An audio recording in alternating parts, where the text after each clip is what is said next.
What if I were to suggest that you play a key role in the awakening world?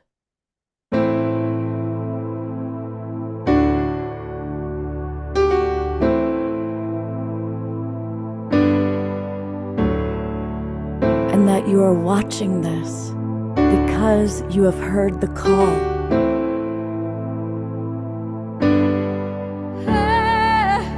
We can start right now by opening our hearts and minds.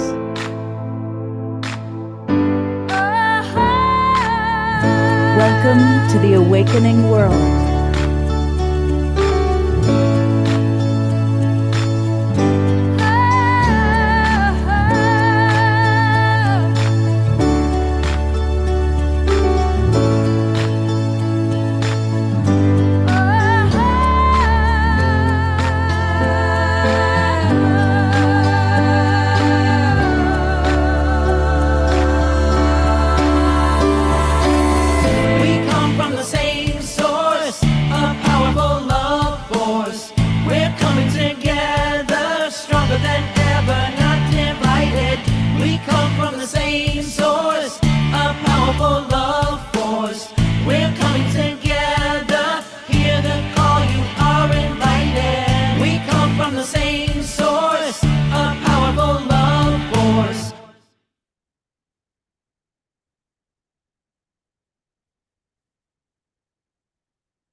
Hey, welcome everybody. It's the Wednesday night edition of the Awakening World. I'm Love Coach Scott Katamas, and we've got a really fun show tonight. It's also going to provide some really amazing information and inspiration because it's a Zenka Caro show. And Zenka is one of the most magical, wonderful, incredible people I've ever met.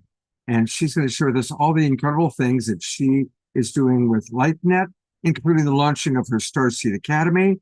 And it's Alan Steinfeld week. Alan is going to be on the show both tonight and again on Saturday night. So we're going to introduce everybody. We've got some other great guests, Oracle Jessie Lynn, Coffee Rain, and some other special guests that are going to be with us. You're going to meet all of them tonight. But let's get the show rocking and rolling the way that we love to do so with the one and only Amushar. That would be me. Welcome, welcome, welcome. Yes, and welcome all on Facebook and YouTube and our broadcast partners. And so this is a song that was called to be played tonight, and it's called I Am the Lover You Need. And of course, it's the lover within that we need rather than the outer lover. And so let's go into our theta or alpha or even gamma brainwaves to receive this amazing transmission.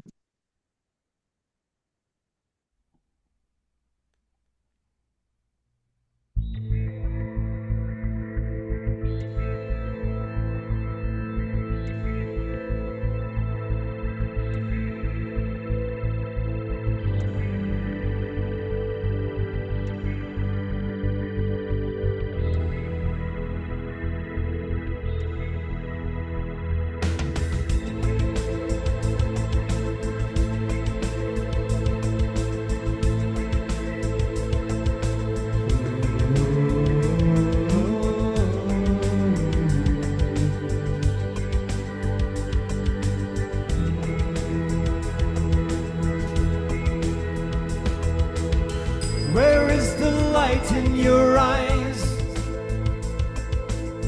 Where is the joy in your heart? Why are you hiding from me? Staying locked in your doubt. My love is all that there is. Your fear is hurting you so. I know it's all that you feel, and that it's hard to let go, let go, let go, go, go, go, go, go, go, go, go,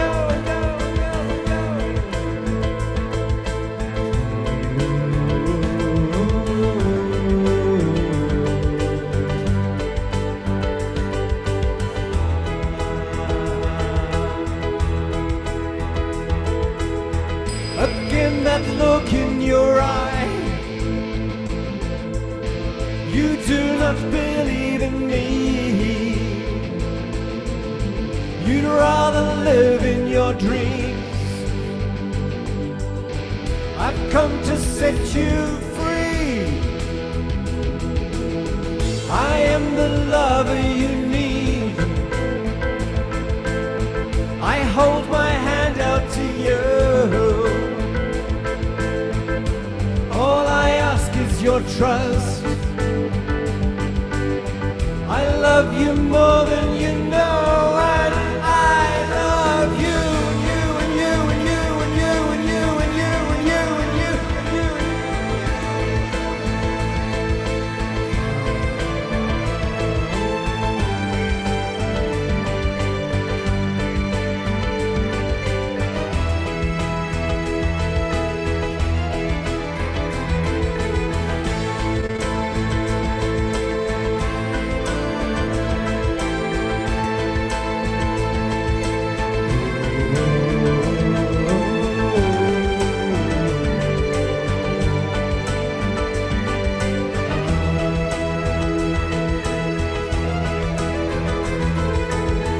I see you longing for home.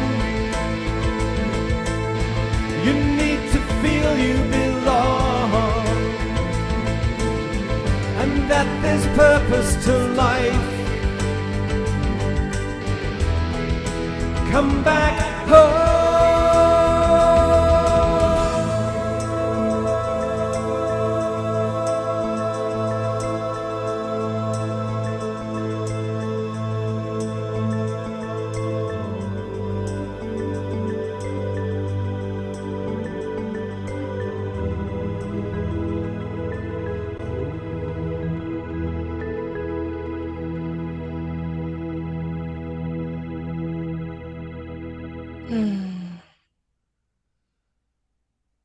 Let's all give a big twinkle to our wonderful Omastar. All And thank right. everybody for getting up and moving and grooving to the dance. Saw some of our new guests right away, got into the spirit of things. And all I had to do was think of Zenka, and it went kapow. Right, right. Well, we're going to have two more Omastar songs, but just want to, while I'm thinking about it, remind everybody the way to get Omastar is to go to Bandcamp. And so that's where all of his albums live. If you go to omashar.bandcamp.com, that's where you'll find his music. Let's support this wonderful, wonderful man. And he will be back with not one, but two more songs tonight. So it's a 3-song night. And it is a Zenka Caro night. You know, I first met her, I think it was 3 years ago when we were doing the Day Out of Time. I think it was around that time. Anyway, I met her and right away she was like, this woman is a trip.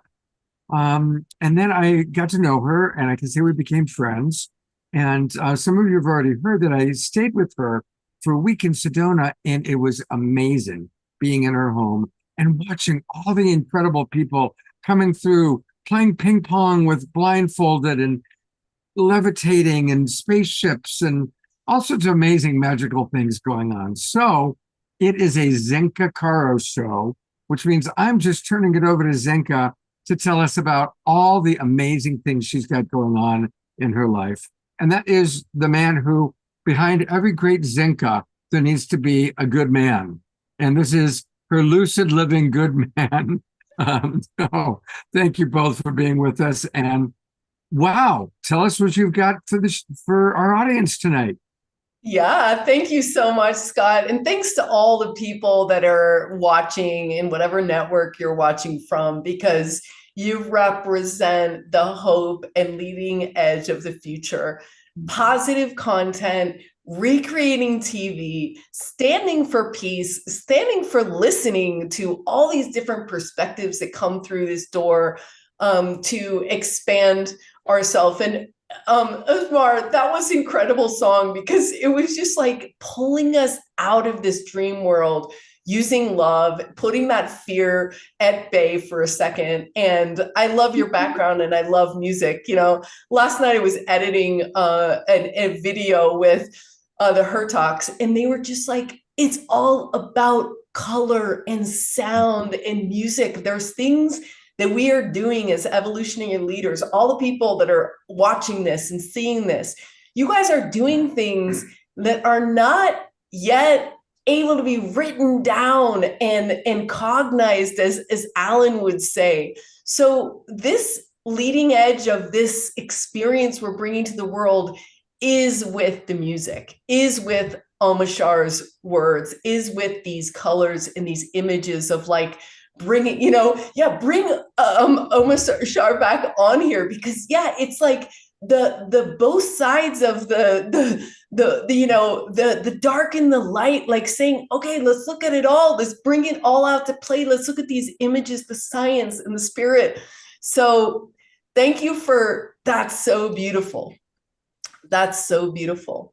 And I truly think we're learning as an organization, as a force, as a movement to fly right now. Like we are getting our wings. It's like getting on an airplane. They're like, you guys got your wings. Like we're finally coordinating with each other, collaborating with each other.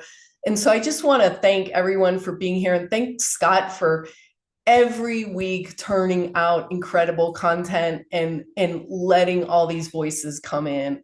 So really, really appreciate everything you are and do. Thank you. So tonight, I want to start by just asking everyone, I want to tell you a little bit about LightNet and Starseed Academy quickly. And tonight, we're going to go through some of our incredible professors, and we're going to walk you through some experiences, because, I actually first have to start to tell you that my specialty, and the specialty of all the professors that are here tonight, is what we call the science of the impossible. So our mission in the world is to expand out further consensus reality, expand out our belief in our potential as a community, as humans. And so we really just run straight for the stuff that people are like, impossible. And I'm like, is it really? And that's where my deepest curiosity lies. And I want to inspire you during this program tonight to be as curious as I am about impossible, or what you've told has been improbable, or that's not likely to happen, or all these things. Because my deepest belief is that we kind of have been given an open blank slate here, where the edges are really not put in place. And it's up to us to not be the elephant that was chained. There's that whole story, like this elephant was chained to the tree at an early age. Then they took the chain off, and the elephant didn't go anywhere, because that's its box. And we're living in a box right now when the world is calling us out to fly, like Omashar's wings. Like we're ready to bring about a new possibility for us all, for the people that are in the worst situations, that are the saddest and the maddest, and all of us to living our dream lives. There is new possibilities. So tonight, to start, I want you guys to get a paper, or even if you don't have a paper, I want you to think about someone that you've met in your life that did something that you had considered impossible. So think about someone that that you were like, wow, I can't believe they pulled that off. I can't believe they did that. So give you a second to think about that. Can be someone you don't even know.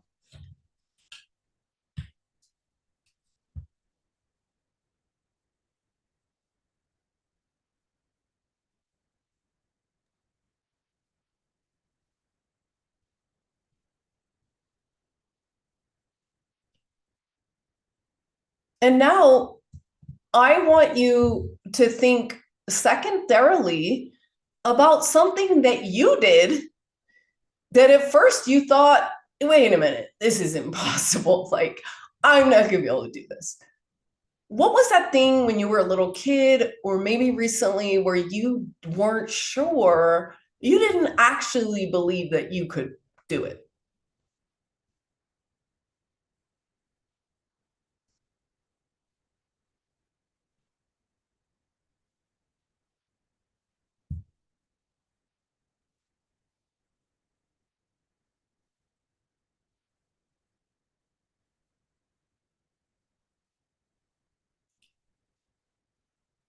And finally, I want you to write down something or think about something that you want to do now Hmm. in your future that you absolutely consider impossible.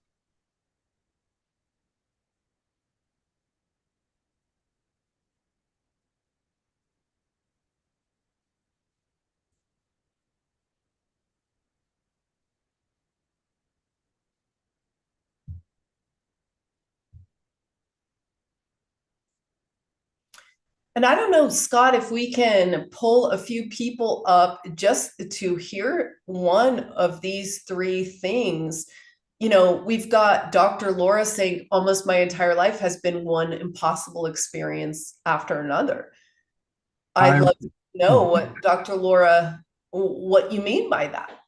I would love to pull people up. So what makes it easy is to know who wants to come up is if you go into your toolbar on your computer where you can do reactions and choose thumbs up or raise your hand. Either raise your hand, you'll see right there it says raise hand.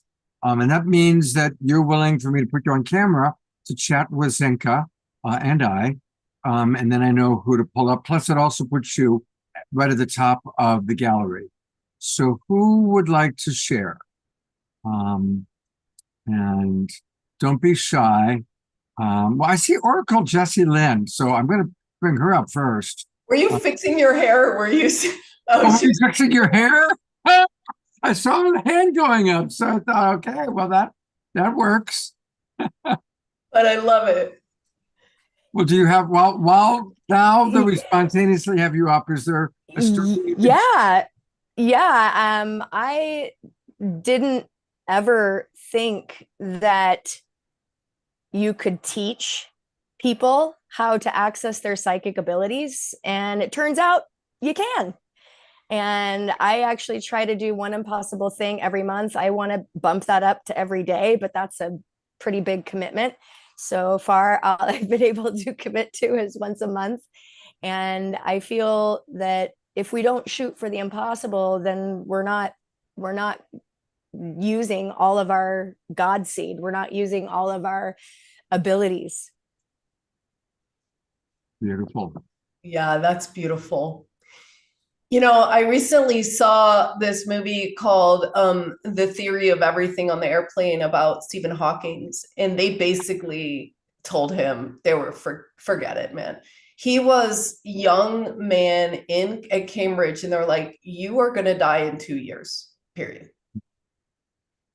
And the love of his wife, Jane, and his whole drive to understand the unlimited nature of the universe caused him to live for decades. So sometimes we have these examples out of people that are really doing extraordinary things. And it is time right now to start incorporating that into your belief system. Mm-hmm. Because at Starseed Academy and LightNet, we say, if you can do it, I can do it. And that is the truth. We have learned hundreds of people over what Jesselyn said. It's not like you're born with psychic abilities or you're not. Oh, your mom was psychic, so you can do it, but this guy, no. We have been shocked, actually, at the fact that anyone have these abilities. And we're not talking always about special abilities at LightNet. We're studying a lot of different things that got us curious. So one of them is addiction. You know, I struggled with addiction in my life, and it was disempowering. I was unempowered, going, why can't I stop smoking cigarettes? Why can't I stop doing coffee? Why can't I stop smoking pot? Why can't I stop drinking? Like, I could not control myself. That is the opposite of empowering. And our mission tonight, and our mission in general, is to get you more curious about what you're disempowering yourself and how you're doing that in your life. Because one of the things we've realized is that your brain is pretty filled with the world opinion about certain things, just like Stephen Hawking's. Like, no one's ever been cured of that. So like, you are going to die in 2 years. That's just the way it is. So we take on all these beliefs and all these things, these circumstances.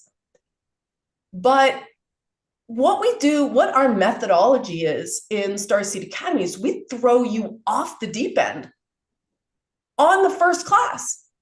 You're remote viewing on the first class, something that your mind's going, my mind, even as the orchestrator of all stuff, I was like, I'm not gonna be able to remote view. I mean, some people have the ability, like, it would be interesting to watch people do it, like, but I disbelieved in my own self. And yet, you've got your thoughts and your actions and your spirit, your thought, action, and your experience. I'm sorry. So if your mind is blocking you, go to your body, mind, body, spirit, go to your body, go to your actions, and actually fake it, right? And you will start to realize that you can do that thing. They say about abundance, it's your abundance is saying like, oh, I want to have more money. You're going to be wanting to have more money for the rest of your life because you're wanting to have money. When you start to give away money or do something extravagant yourself for that you don't think you should do, you're starting to train your body, to train your spirit to go back to your mind. And so you start to get this loop out of that loop. And I'll just close by saying, before we go into some of these experiences we're going to take you through with some of our incredible professors, is that, LightNet, I have been drawn to do different impossible things. Number one, we started out with contact because we were like, is ET contact real? Can we actually do this? How do we do it? What methods do we do? What's the easiest, fastest way to do it? Then we looked at purpose, which we're doing right now. We studied how 100 people found their purpose. And the point is to publish this data to get you guys to go, oh, I haven't tried this. I forgot I need to get out of my comfort zone. I haven't tried this. I need to do that. So our mission as a nonprofit is to not only tell you a story about Stephen Hawking or the girl next door or whoever it is that says, hey, wait a minute, I was able to do this. You can too. But to give you the data to say, if you're curious in your house, you get in there and you try that thing that remote viewing technique or whatever it is. And then the third thing is that we put people in groups of 8 to 12 because I don't know what's going on, but basically when you get 8 or 12 people together that want to do the same impossible thing, we've had miracle results because you have an echo chamber of people that are loving and supporting you.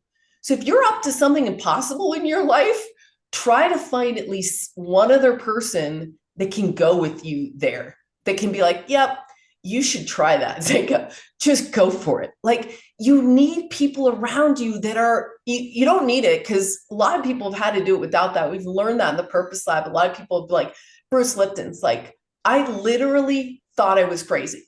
He was like, I thought I was like I was crazy, but I knew I wasn't, because I was looking, I knew that they were missing something, that consensus reality got the hypothesis wrong. And now he's the father of an entire epigenetics research that we would never have known about if he didn't just go out there. But the point is this: when you get loving people in an environment, we have been able to pull off crazy things. And Lynn McTaggart will do that, tell you that too. So I'm gonna come in for a moment for a few things. I'm gonna read a few comments that have come in awesome. and answer to your question. And I also want to share a story, another miracle, very similar to what you were talking about with Stephen Hawking. This is a book from an author that's going to be on the show next month, all about he and his wife. His wife was given 30 years ago a 2-year max diagnosis, and she lived for 28 more years. And this is the book all about it, called Miracle After Miracle. And over and over and over, health crises, that's it, it's over. And through their love and through their prayer, she lived and lived and lived and lived. So that's a great story. A few comments from people that are a little shy to be on camera, so I'm going to read for them. Cool. We'll start with Tarina Joy writes, one of the impossible things I've managed to do was to reverse the severe damage from the nuclear radiation from both Chernobyl and Fukushima on my body through long-term chelation, alternative detoxification methods, and plant medicines. So much so that my uranium levels, which were through the roof based on multiple lab reports, are now back to normal, which is quite impossible. It's incredible in light of the millions of victims from these accidents, many of my family and friends included, who died from various cancers and autoimmune diseases as well. And it's from Drina Joy, one of our regulars who's down in Ecuador right now. And I just want to make a comment before you keep going. Yeah.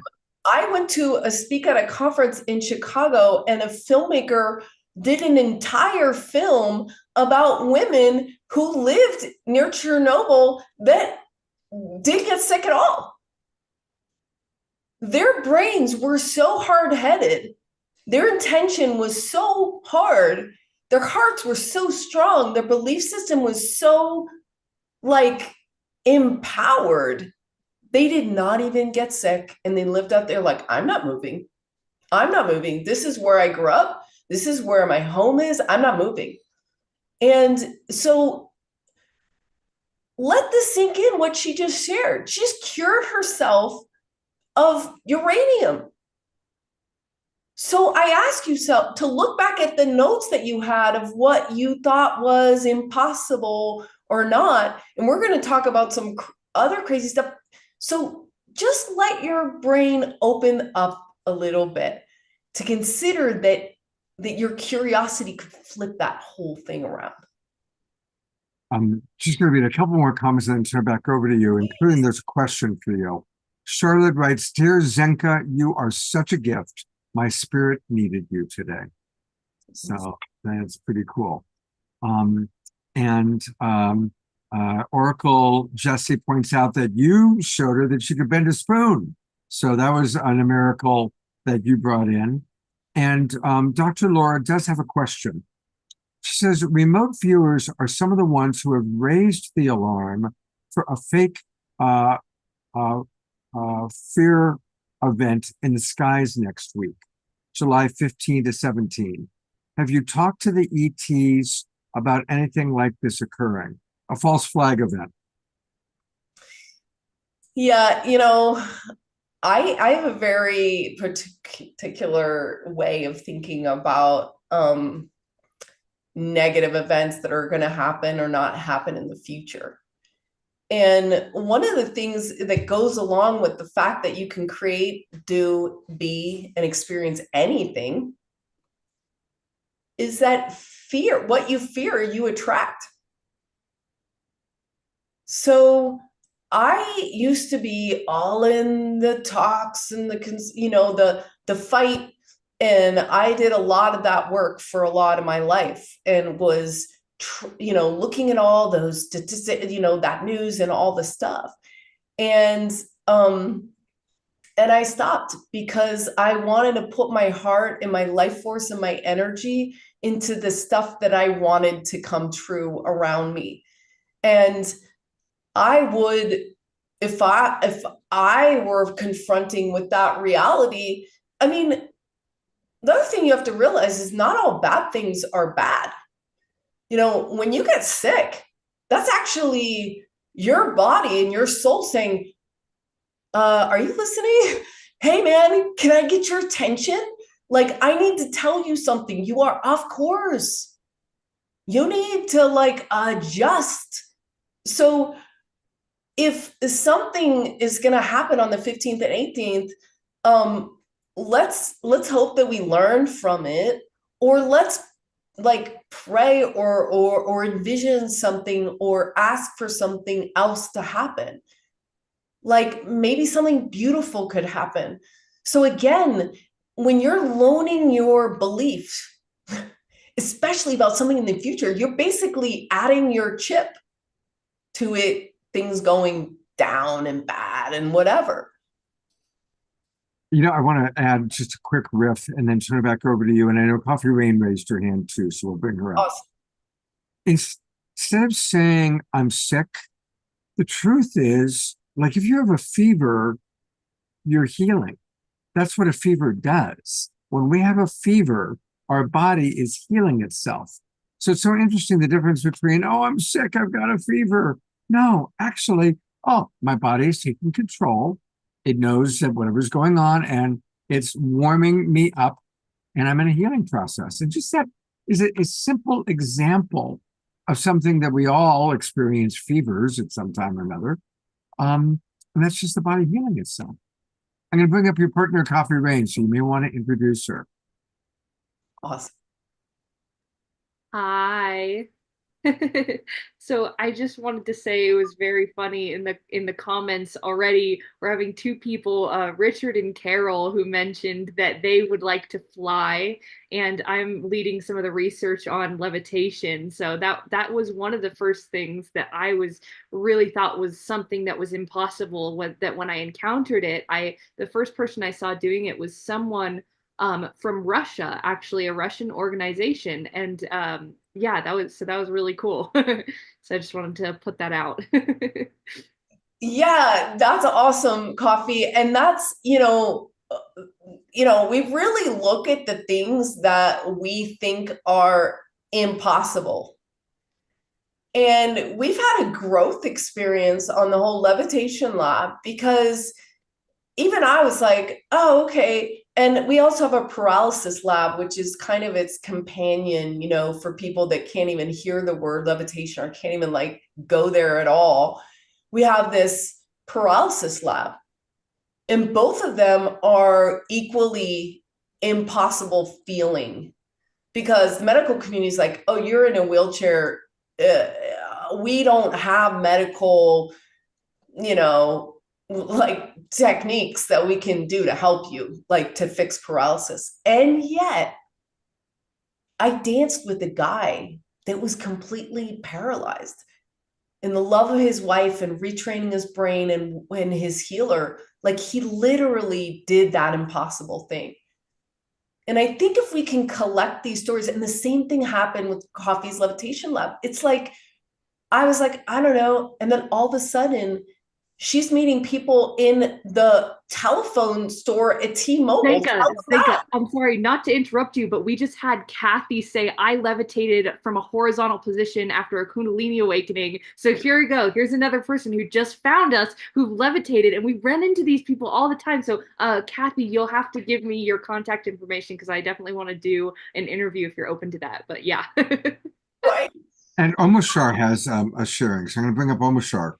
Tell us.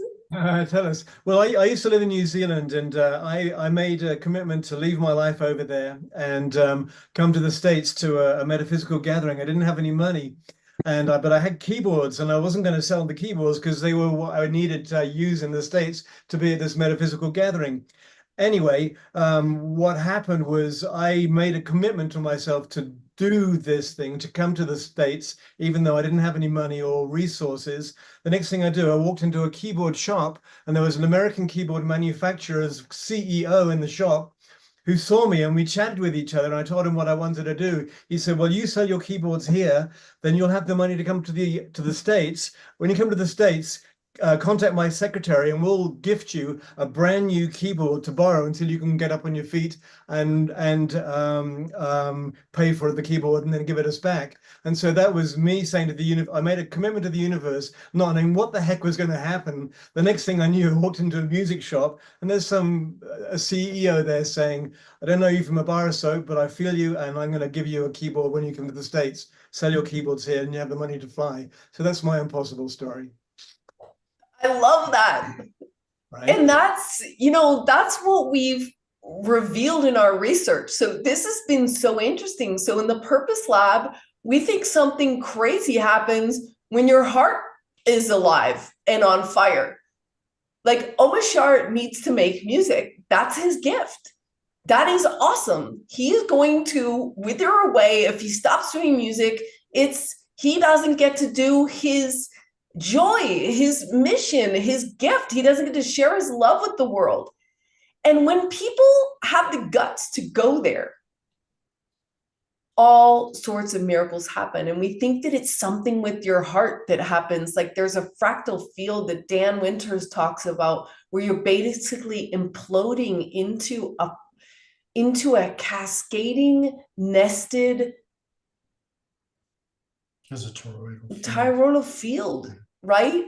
And so all of a sudden, this thing that's like attracted, and that's these people in the Purpose Lab, this 10% that follow their purpose or 5%, they say these stuff to me. They're like, I can't believe it was like miracles happen. Like, I didn't believe I'd ever meet someone that could do this and that would ever help me there. So that's the power of passion.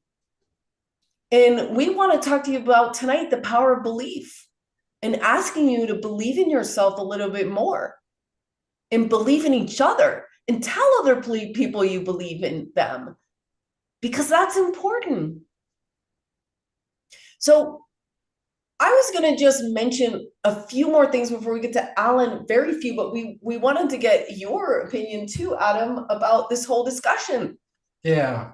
Well, since we're going to segue into Alan, I wanted to share something about the researcher Russell Targ, and hopefully your audience is familiar with his work. If not, he funded his research through the CIA. He was a remote viewing researcher, and he made a deal with them, like whatever they needed him to do, that was fine. That could be top secret, but everything else that he spent his time on would be public knowledge. And that wound up being about 80% of their research.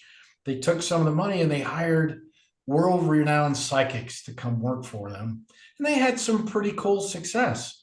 A couple of years into it, they decided they needed a control subject so that they had something to baseline against. And they had become friendly with a photographer who had an office down the hall from where they were at. And she agreed, and she began to work with them. And over time, they realized that among all of them, she was the best at hitting our targets, both in the past, in the future, and at remote locations. So these things we're talking about, anyone can do it. It's very literal. Anyone can do it. And I'm really excited to see where Alan's going to take us. Yeah, that's such a great example, Adam, of where we want to hit everyone that's listening to this program tonight. There's a reason why you're listening to this program. There is something that is scaring you. Like someone told me the other day, like, your purpose in life should excite you and scare you at the same time. Like, oh gosh, can I really do that? Like you want to get up against that edge because you guys are pioneers, you're evolutionary people. Otherwise you wouldn't be part of the global peace drive, period. You are here to love into our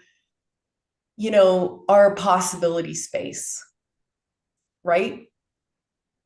And I just want to close by giving you the fact that we're starting out LightNet with 5 labs, and we're just getting our software really polished and ready to open next week with our Starseed Academy lab research teams.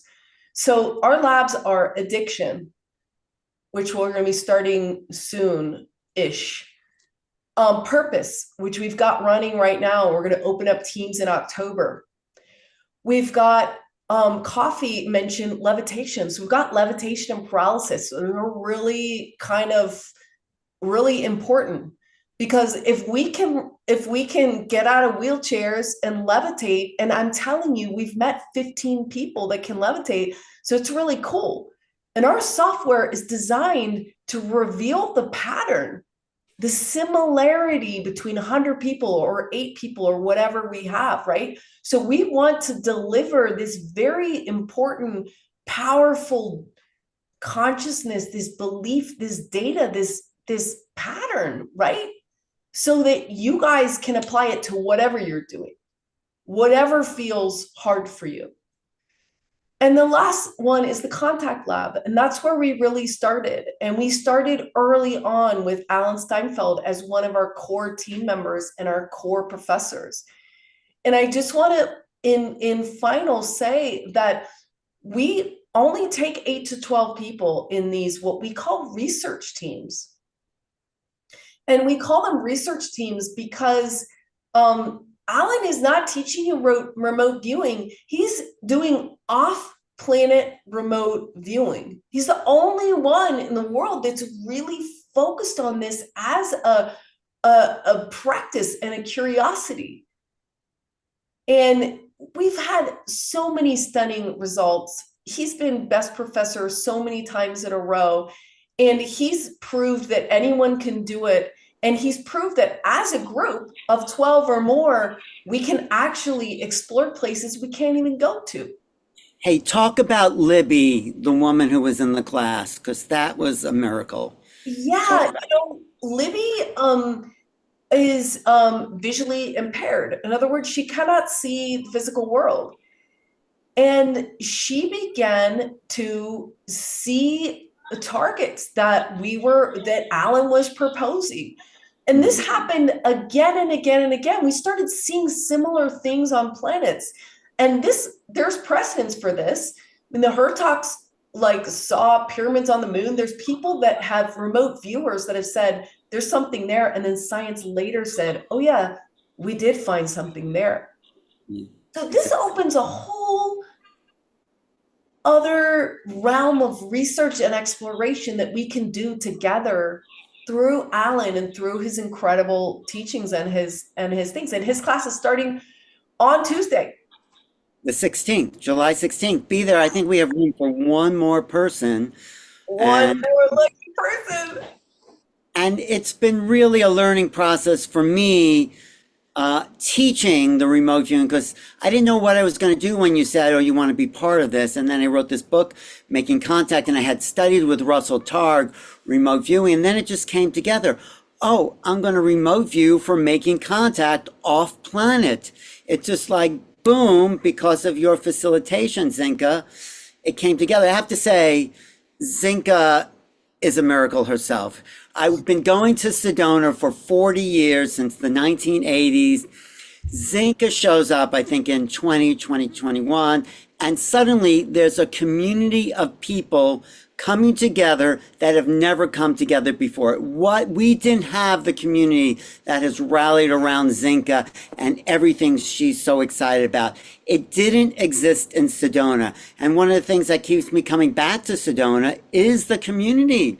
And Zinka is the mayor. She is the one who leads the class. And people can bend spoons in her presence. That's the kind of energy that she has. And maybe we'll do some of that tonight, but thank you for the opportunity of working with you, Zinka. And yes, the remote viewing has been a really fantastic demonstration to me that it's not just that anyone can remote view, which means you're not using your local senses to see or hear or sense what's in the distance.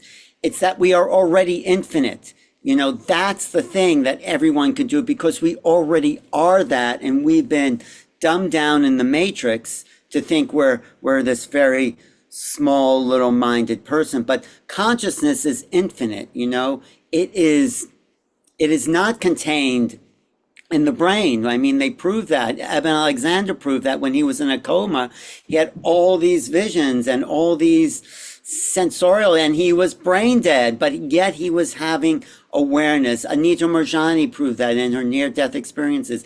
The brain is the local receiver, but as Bruce Lipton says, if your radio dies, it doesn't mean the broadcast has stopped. So the broadcast is always going. And, you know, you need a new phone, you pick up the phone, you dial in the same number, that same soul frequency, you pick up all your messages from the cloud. So we are infinite, and we are forever, and we are so much bigger than what we've been told. And this is really the Aquarian awakening, the Aquarian conspiracies, to stop believing the old dogmas about what we were taught we are. And like Joe Dispenza has demonstrated, we are tapped into the quantum field. And that quantum field is always flowing through us. When I studied with the Aborigines, they told me about dream time. I met them. I went over to Australia, not to really meet them, but I happened to, you know, connect with these amazing Aborigines. And they say their religion is dream time.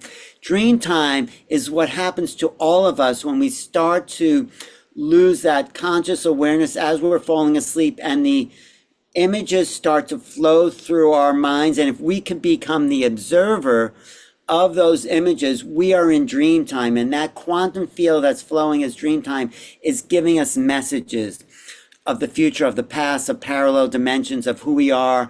I mean, dreaming is not what we think it is. It is tapping into these other realms that are vastly converging onto our mind field. So that's just a little background about how I approach remote viewing as an aspect of the infinite.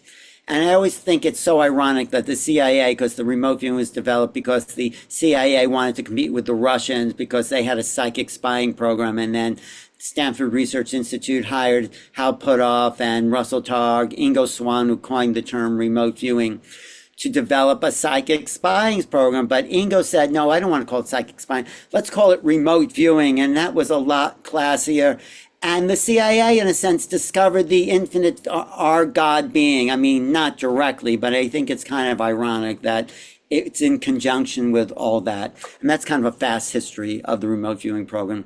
But for over 50 years, it's been proven that our five senses are not all that we can sense. And other people have proven that too. I mean, I'll do a remote viewing, but let's just do a demonstration with everyone here for a second. So just close your eyes for just everyone on the call and everyone listening, and feel your feet on the floor. Just put your put your attention at the bottom of your feet. So you're on the floor with your feet, whatever floor that is. Now, if you're sensitive, you can feel everything dropped. We just dropped down into the earth base, right? You feel that? You feel how it's kind of gotten a little heavy, not in a bad way, but a little, because we're all on the floor with our attention on our feet. Okay, now put your attention in your heart and expand that out. And you feel that expansion. You feel that. Okay, I'm just going to run through this quick. Now put your attention on the top of your head, right there at the top of your scalp. Just put your attention, however you want to do that, imagine it, intend it, feel it. Put your attention on top of your head. Great. You can feel a shift in the quantum frequency there. Now put your attention on the ceiling of whatever room you're in, or the sky. Put your attention on the ceiling of that room. Just put your attention right up there. Just throw it up there. Imagine it be great. Now put your attention through the ceiling into the sky above whatever house you're in. Just great. Now you can feel like you've gotten a little spaced out, right? A little out there. And feel everyone else in the sky with us. And feel the collective conscious. We are all out there in the darkness of that sky, or the blue of that sky. And in that space, I'm going to present you with the object I want everyone to see in this remote viewing. So I'm going to give it out to the quantum field out in outer space there, all of us floating out there. And we're floating. You know you're floating when you're feeling a little altered, a little high, a little distorted. We're all out there together. And it's just a really kind of blissful feeling. Okay, now if you can, while you're out there, slowly open your eyes halfway, and you'll see you're in two places at once. Just two places, half open your eyes. So you're out there still, and you're coming back into this reality. So, and you can feel your conscious field is actually different, and actually you've just created a different reality in the space you're in right now. You've just shifted your reality because your field has shifted. Great. And I'm still a little dizzy actually, so great. Okay. Now open your eyes all the way and just get back into your body. Good. Take a breath. But remember where you've been and remember that feeling. And just wonder if anyone has any comments about those sensations, because they are sensations, but they're not five senses sensations. They're other senses we have. So anyone want to comment in the chat or It's a minute for people to write. So while right. we're waiting for people to put in their comments, Alan, there's a question for you. Maybe you can answer the question and we'll see what comments come in. Dr. Laura wants to know if you can share some of the things that you've seen during your remote viewing, especially about ETs. Great. Yes, that's a really good question because we do that in the class. After we learn the basics of remote viewing, we go off planet and we go together. So, one of the things that we did in one of the classes with Zinka before I get to off planet is that we went to the black hole at the center of the galaxy. And me and Zinka both had the same experience of being totally distorted, totally thrown off, totally confused by diving into that black hole. I'm not doing that again, but it was, right, Zinka? We both had that same sensation. It was such a weird feeling to be sucked into that black hole and have our minds be distorted. So I'm not going there again, but right, we both had that same feeling. Yeah, Isn't it was very interesting. And what happens in your teams is that, I mean, I was in the first session of your first group session last time, and everyone in the entire class got something correct about, I mean, this was before it would take like 3 exercises or so, but there's some sort of a group mind that emerges. Yes. And details are shared back and forth at your soul, I guess, level or something. Or maybe you're there and then you help me get there. But that was a very powerful and interesting experience, as was other planetary stuff. But yeah, I remember one person fell asleep because they didn't want to go into the black hole and whatever. But it's very cool because our bodies are safe. Yeah. Great way to go to space, you know? Right. And we want to honor the body. It's just that we're extending our conscious field beyond the body, which is also the field. But yeah, thank you. So I've gone off planet and see beings and gotten messages from some of these beings, and some people in the class got similar messages or saw similar non-human beings. I mean, I like to go to different places in every class, but that's after we learn the basics. So I'll just do a little remote viewing now. You think that would be good, Zinka? Yeah, let me just read some of the comments of what people experienced during your process. Good. Sylvia said that she felt various others out there with her, and you had asked us to see an object. So we have a few people responding. Sylvia said that she sensed a glowing sphere as the object. Carol Craig thought it was an elephant. Richard said he was thinking something round. I'll be honest, I saw a plate. I saw a round plate. Great. Okay, we're going to go to that same object, Scott. We're going to say, we're going to remote. So everyone close your eyes for a second. And I have an object in my hand, and don't think about what anyone said. And I'm looking at this object. You could see through my eyes, or you could feel and sense what this object is. So don't guess. The key to remote viewing is let your right brain receive.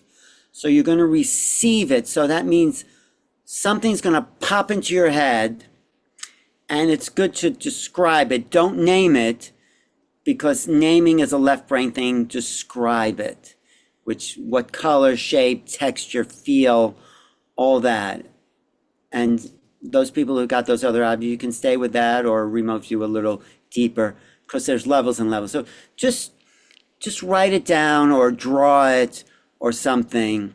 And the key to remote viewing, like I say, I can't teach it to you, but you can learn it, is that the signal from the object is feeding your right brain all the time, as long as you have your intent on it. It's all about intention. And that's not an active thing. It's just a boom. So it's like a window opens up in your mind, and this object will pop in. But it's never what you think it is, because that's the left brain. It's something beyond words. But that's good. Okay, Dr. Law. Okay, so just take another minute and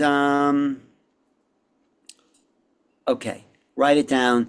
But let me just tell you some of the things I'm seeing in the chat. Dr. Laura, who's Dr. Laura here? Is she on the screen? She's not on the screen. She's watching. Okay, color, purple, crystal glass, feeling. That's very good. Someone got white crystal type item. Great, we have a good class here. What else did people get? Anyone wants to say it out loud or describe it? Anybody want to just share? Anything, Zinka? Did you get anything? Adam, Zinka, coffee? Yeah, at first when we first did this, I got something round in blue, and then I also got a pencil come into my mind, so that was weird. And then Pencil came into my mind several I times. saw and that. Yeah. But then I got really mixed up with my strategic mind, because you're like, I have it in my hand, and so my brain was also imagining like a crystal ball in your hand or something, or then a chain or something. So it's like Right. when your logic mind gets involved, you are screwed. Basically. You're not in your left brain. I mean, you're in your left brain, which thinks it knows that. It doesn't know anything. It just thinks it does. We want to access this. So usually the first impulses are pretty close. So did you get anything, Jessica, Jesslyn? I got a pyramid too at some point, yeah. Yeah. Okay. No, you didn't get anything. Okay. Anyone else? Gold medal, pyramid, coin. Okay. I'll just do this fast because I know there's other people going. Okay. What was the first thing you said you got, Zinka? A blue ball. A blue ball. And Dr. Laura got a Dr. Laura, purple glass feeling. Okay. Yeah, crystal glass feeling. Okay. This is the big reveal here. It's this blue glass candle holder with a little, good job, Zinka and Dr. Laura. It just popped. How did you get this? Did it just pop into your head? First thing. It's the first thing. It's before you start thinking. So if you were here, I'd give this to you, but yes, congrats. So that's how you do remote view. You let it pop in. It's the first thing before you start thinking. A window opens and boom, it's there. And once everyone in the class can really tap into that immediate feeling, then we go off planet, because we can get a consensus on the targets that we know. Then we hope to get consensus on the targets we don't know. And that's where we start making contact. And that's where it really gets exciting. So I want to acknowledge Dr. Laura, because she really had it pretty clear, and she said it did pop into her head. yes. And Charlotte said she thought she was thinking oval and kind of metallic. Omashar had picked up a blue cup. A blue cup, Omashar. You're absolutely right. How did you get that, Omashar? It just popped into my head. That's the right answer. It just popped into his head. That's it. You're the receiver. Your brains are senders and receivers. Most people are sending thought all the time and they're not sitting back and receiving, except if you're an artist or an intuitive and you're a musician. So you received it. It popped into your head. And don't analyze. Yeah, right. Because if you start thinking about it, then your mind gets in the way. But great. Thank you. This is a great class, Scott. Really good. Good. All right. All right. We'll do more, and it's so much fun because sometimes in the CIA, groups would work together, and they would one person get a little piece there, another person get a little piece there, and we go to locations, and one of the bullseyes of the targets was someone got a big what was it? A big sort of arch, and someone else got a river, and then someone else came up with must be St. Louis, and it was the arch in St. Louis. That's what I call a bullseye in target practice. So, hey, I just want to let people know how they can sign up. So yes. go to Starseed Academy, which is of course Zenka's organization, starseedacademy.org/season 7. And that's where right at the top there he is, the man, the myth, the legend, Alan Steinfeld. And that's where you can apply to be part of his remote viewing class. And it starts next week. I think we have one space left, and we'll do more. We'll do more as it keeps evolving. But it's really fun. I always learn. Thank you, Zinka, for the opportunity, and Adam for holding that space, letting it happen. And Scott, we should do more of this. I have to say, it's related to what Jeslyn is teaching because you're using a similar muscle because you're receiving. So this is all about building a sacred academy, an actual mystery school. This is what I really think the great vision of Adam and Zinka are doing. We're training people to be the great beings that we were meant to be. And so doing the impossible is just a small piece of that, but doing the unimaginable is even better.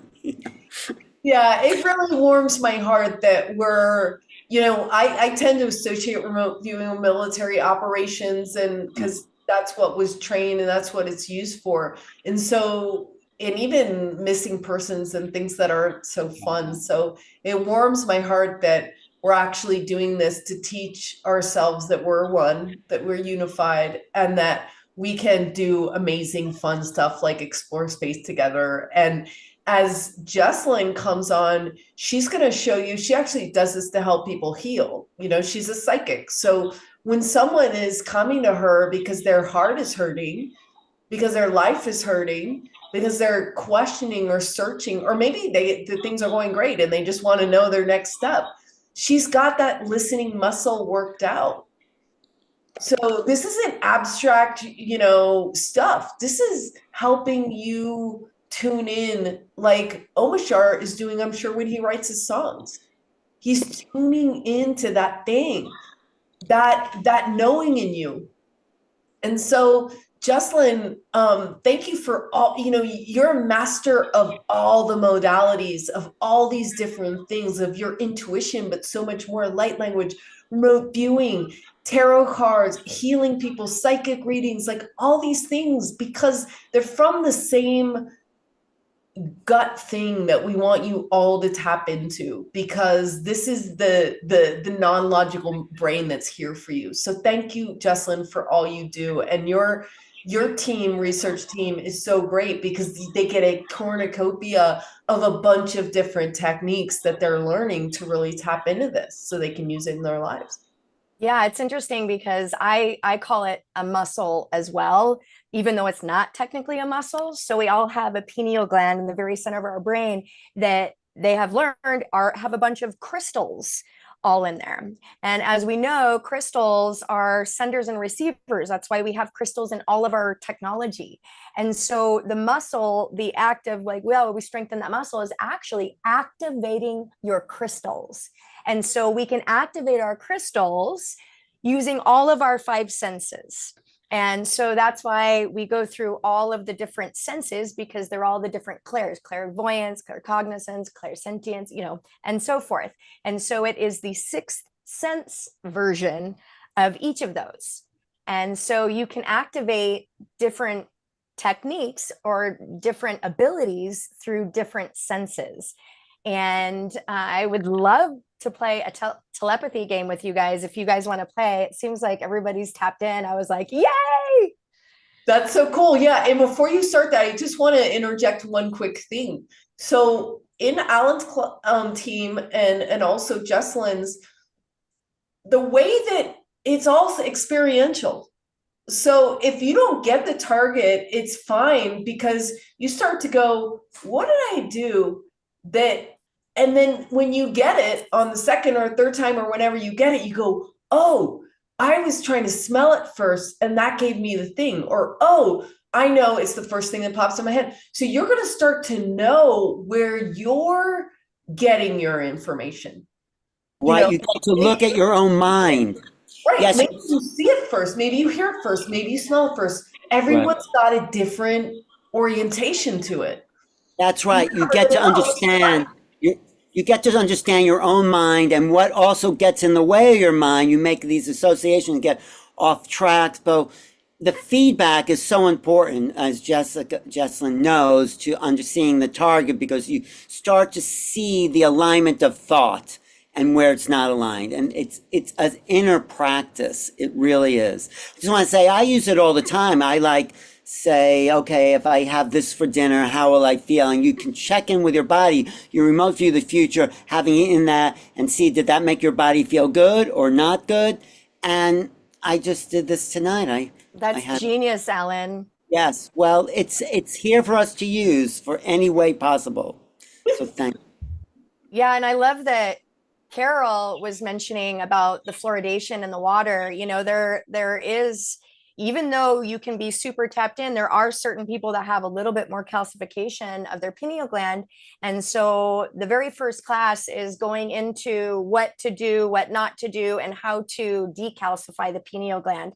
Because even though some people in different zones in the world, they happen to have more fluoride in their water, so we have to decalcify that. That's why the first week is really all about how to activate your crystals. And so through this practice and through avoiding certain foods and also eating other foods will help make that process happen faster. Oh, yeah. So do you guys want to play a little quick telepathy game? Yes. All right, cool. So I'm going to have a category, and the first category, is this backwards on you? No, we see it. You guys can read it. So we're going to have a category of coins. So the options are penny, nickel, dime, quarter, and dollar. So what I want you to do is put your feet flat on the ground, elongate your spine like there's a string pulling your crown up. Go ahead and roll your shoulders forward, up, back, opening up your heart chakra, and take a deep breath into your heart through your nose, as deep as you can go. Letting it out your mouth. Pushing all the stale air out. Push all that stale air out. Breathing in as deep as you can through your nose, right into your heart. And now ask yourself to fully tune in and fully receive this message, this coin that I'm going to send to you, and breathing it out. Breathing in all the way in through your nose again, right into your heart. And hold it. Sipping a little bit more air. Sipping a little bit more air. Put your hands on your heart and intend to get this answer that I am going to be sending you. Go ahead and let it out. So I'm going to give you an option between penny, nickel, dime, quarter, dollar. So I am sending you it now. And go ahead and put it in the chat when you see it. It's usually the first thing.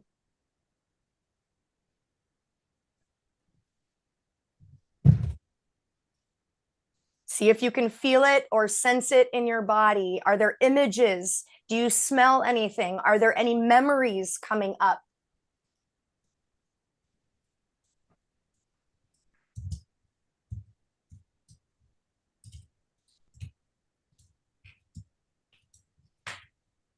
All right, I'm going to read some of the things. Okay, cool. So we have, is it Nyla?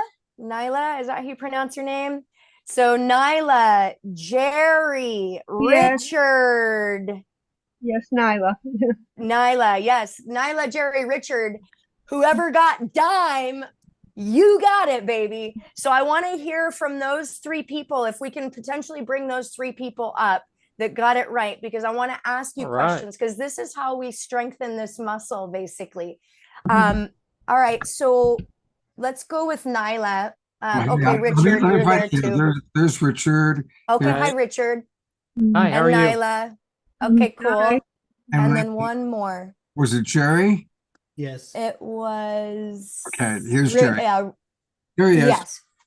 Okay. By the way, great job, you guys. I want to get your feedback because it's really important to be a good sender and a good receiver. And so that's Yeah. what the 8 weeks course is, really learning how to become both, because that's what the pineal gland is. It is the sender and a receiver. And some people are stronger at sending, some people are stronger at receiving. And it seems like you three are definitely really good at receiving. So maybe just give me a couple words, because I was sending you, and when you send a message, whether it's an object or a target or something, you want to bring as many senses into it. So when I was sending it, I was sending the image of the dime. I was sending the smell of the dime. I was sending the shape, and I was imagining putting it in your hand.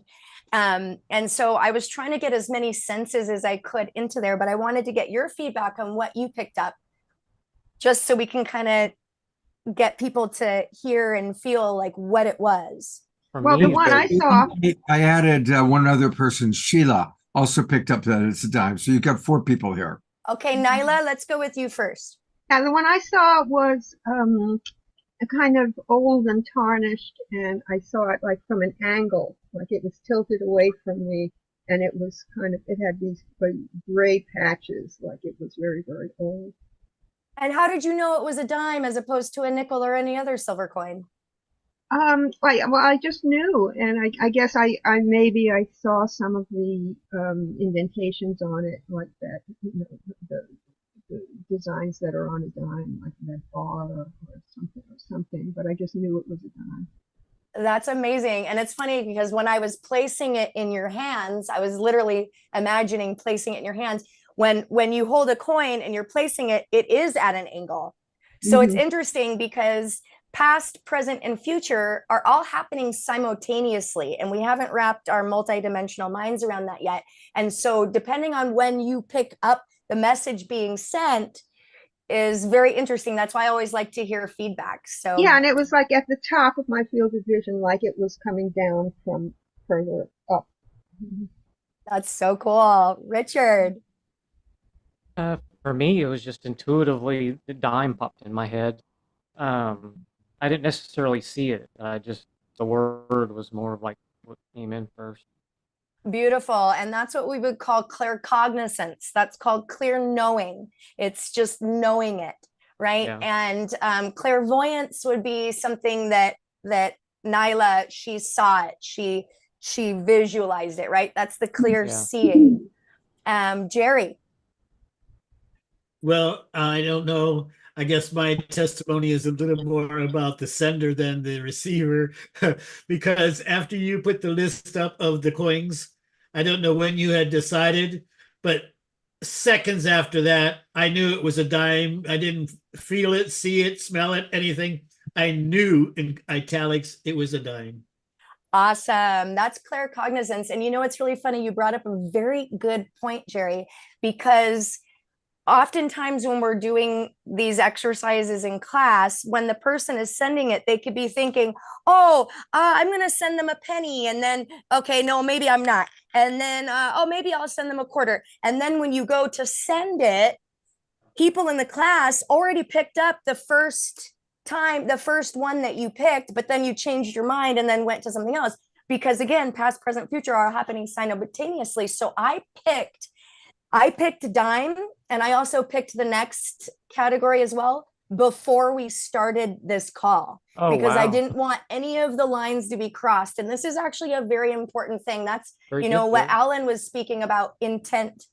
intent is everything. And in order to have clear communication, you can't have distractions. You cannot be intending one thing and then switching and intending the other. It has to be super, super clear. So that's a really good point that you brought that up, Jerry. Yeah, I picked that out before we got on this call because I didn't want any crosshairs. And is it Smart. Sheila? Yeah. It just came to me mentally. And I kept thinking maybe it's one of the others. I kept thinking how nice quarters are. You know, they're big and I like quarters. And I kept thinking, no, no, no, stick with what is coming through. And it was just consistently a dime. So, yes. And I never think of myself as having these abilities. I'm an artist, I'm very visual, but wow, that's a surprise.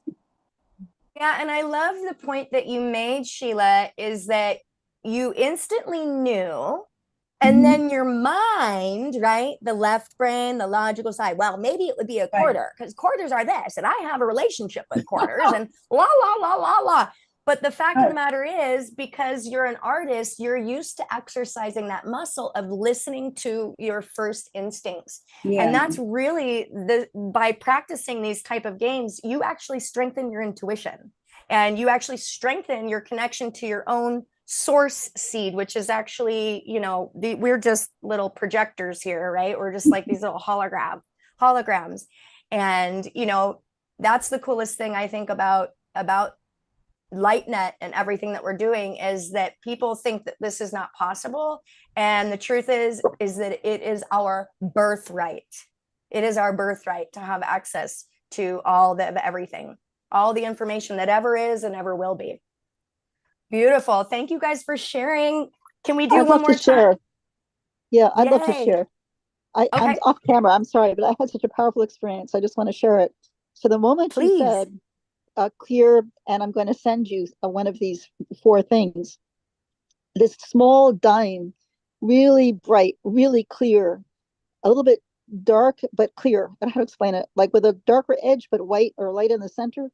Really strong image of a dime just went shooting towards me and like into my head. But you hadn't yet said you were sending it. So then I thought, oh no, she didn't say she was sending it yet. Oh, okay. Well, let me try to free myself of that dime. And I didn't want to let go. And I said, no, let me get a blank slate or whatever. That's somebody else's words, but anyway, I'm taking that up. But let me get clear of this. It wouldn't let go. And I thought, what about a quarter? It wouldn't let go. And then you said it anyway. So that was my experience. I just wanted to share that because it was so strong. It like took me by surprise. So I'm an artist also, or was an artist, and I'm also a vegan, which I think makes a difference and stuff like that. But anyway, thank you. Just wanted to share. Thank you. It was so strong. It was so powerful. I just took me by surprise. So thanks. Thank you for sharing. Thank you for all of your generosity and being vulnerable to share this. And when we do share our experiences with each other, we actually activate each other's consciousness. And so it is really important. When they say sharing is caring, it sounds really cheesy and lame, but it actually truly is our expansion. And that's why these groups of 8 and these groups of 12 are so potent, because it actually strengthens the resonant field. And there was this study done in like the 60s or 70s where they wanted to see if they can lower crime rate in the major cities. And so they brought all these meditators to, you know, the top town, and they meditated, and it basically lowered the emergency room entrances, it lowered the crime, and it lowered the violence all in one night. And it was so successful that they ended up doing the next top 10 major cities. And then science was like, what? How is this possible? And that's what they discovered. They discovered that when one person is meditating, their resonant field goes out to a certain distance. And then when another person is meditating at the same time, and they don't even have to be in the same room, y'all. They just have to be doing it at the same time. And then 1 + 1 doesn't equal 2. It equals 4 because it cubes, or what is it? What's to the 4th power? It's not cubed, but it's squared is 2. I don't know. It's to the 4th power. So that's how powerful these groups are, is when we're in that same resonant field together, we're actually activating everybody else. And now that you guys are kind of warmed up here, I do like what Grace said, I believe it was Grace, she was saying, you know, she got this image that just kind of came in, and then she was like, well, she didn't pick the thing yet, even though I did, but you didn't know that. And then you said blank slate. So that is a really good technique too. So if you're feeling like all these things coming in, it is important to pay attention to the first thing, but also you can just wipe the slate clean, get back into the presence of your heart, because your heart is actually what magnifies your field for your brain too. There's actually a whole institute called Heart Math that measures all that. So when you bring your heart into it and your feelings into it, it actually makes it easier for you to tap into your intuition. So thank you for sharing that. I'm going to give you one more category. We'll do a quickie one. This is of colors. And where did she go? Okay, well, I guess. I put it right in front of your body. There you go. So the colors that I have here for you to choose from are red, yellow, blue, green, purple. I'm going to say it one more time. Red, yellow, blue, green, purple. All right. So go ahead and just take a moment to tune in. I've already picked it, but I'm actually going to start sending it to you now.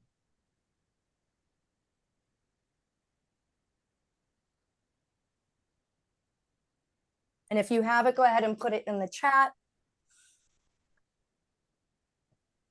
And if you're confused, you can always ask your higher self or ask your heart to tune in and ask your heart what it is, because your heart always knows. Our heart knows even before our brain does.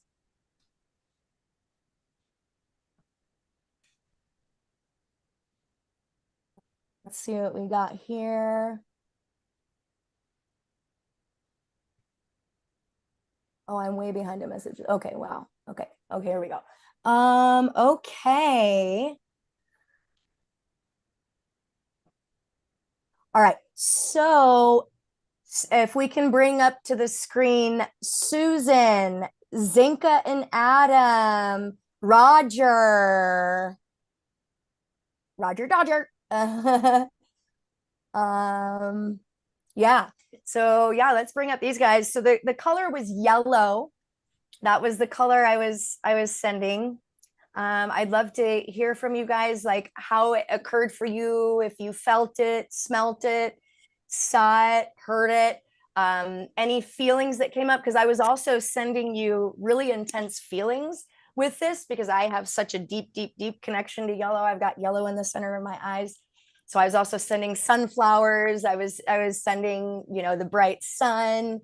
And then also in my mind, quietly, I was saying yellow, yellow, yellow, yellow, yellow, like over and over and over again, because some people are clairaudient, right?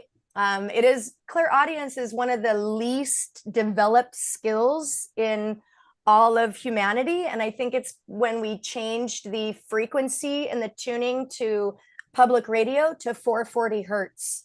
We used to only play 432 hertz with music, and then Hitler did all this research and discovered that people are more controlled with 440. So then they made it a standard, and then it was so successful. Then the US adopted it with Rockefeller and blah, blah, blah, blah, blah. But anyway, who would like to go first and share?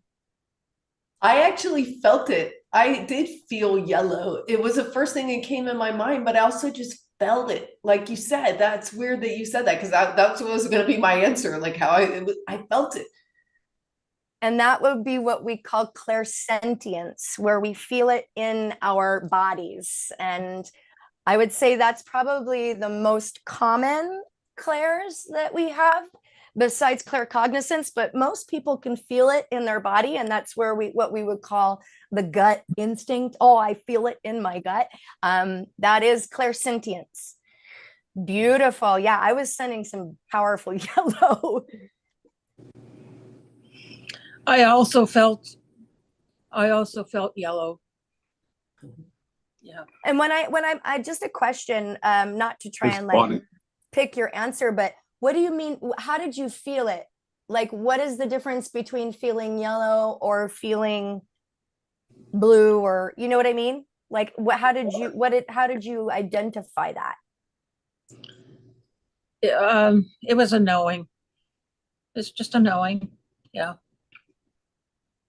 For me, Beautiful. Whereas I visualize it. So I Okay. visualize yellow. Awesome. So you saw that. Yeah. And when I was sending the sun and the heat, I was sending like blazing sun, like melting, it was like 109 here in Sedona today. So I was like blazing. Yeah, it's 109 here too today. Wow. Whew.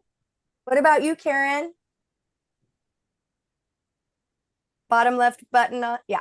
Yeah, I've got it. Gosh, it was like a few things. Initially, it was a feeling because I'm a strong clairsentient, but then I was like just really tuning in more, and I actually saw yellow, and then I felt like it was a knowing. So I would say sort of three of the. Awesome. Beautiful. And Karen, I love that you said that, because the reason why I ask you specifically, because the more we can learn to identify how we receive and perceive information, then we can start expanding that. And my goal is that everybody will be able to access their intuition through all five senses, because ultimately that's what we're here to do. And so that's why it is important to acknowledge and pay attention to how you receive that. So thank you for noticing that, Karen, because that is important. And most of the time we do pick up information in different senses, but it's whatever the strongest one is the one that we mostly identify with. And so that's why we go through 8 weeks, is so that we can strengthen those other aspects. We have another yellow person. Oh, Tim. beautiful. Yeah, Tim, I'd love to hear. Oh yeah, all I saw was just yellow, like just a yellow screen in front of me. I'm a real big yellow fan. I'm a glass blower. I love the color yellow, and all I saw was just yellow. Yay! It was a visual. Oh, beautiful. I love that. Wow, you guys.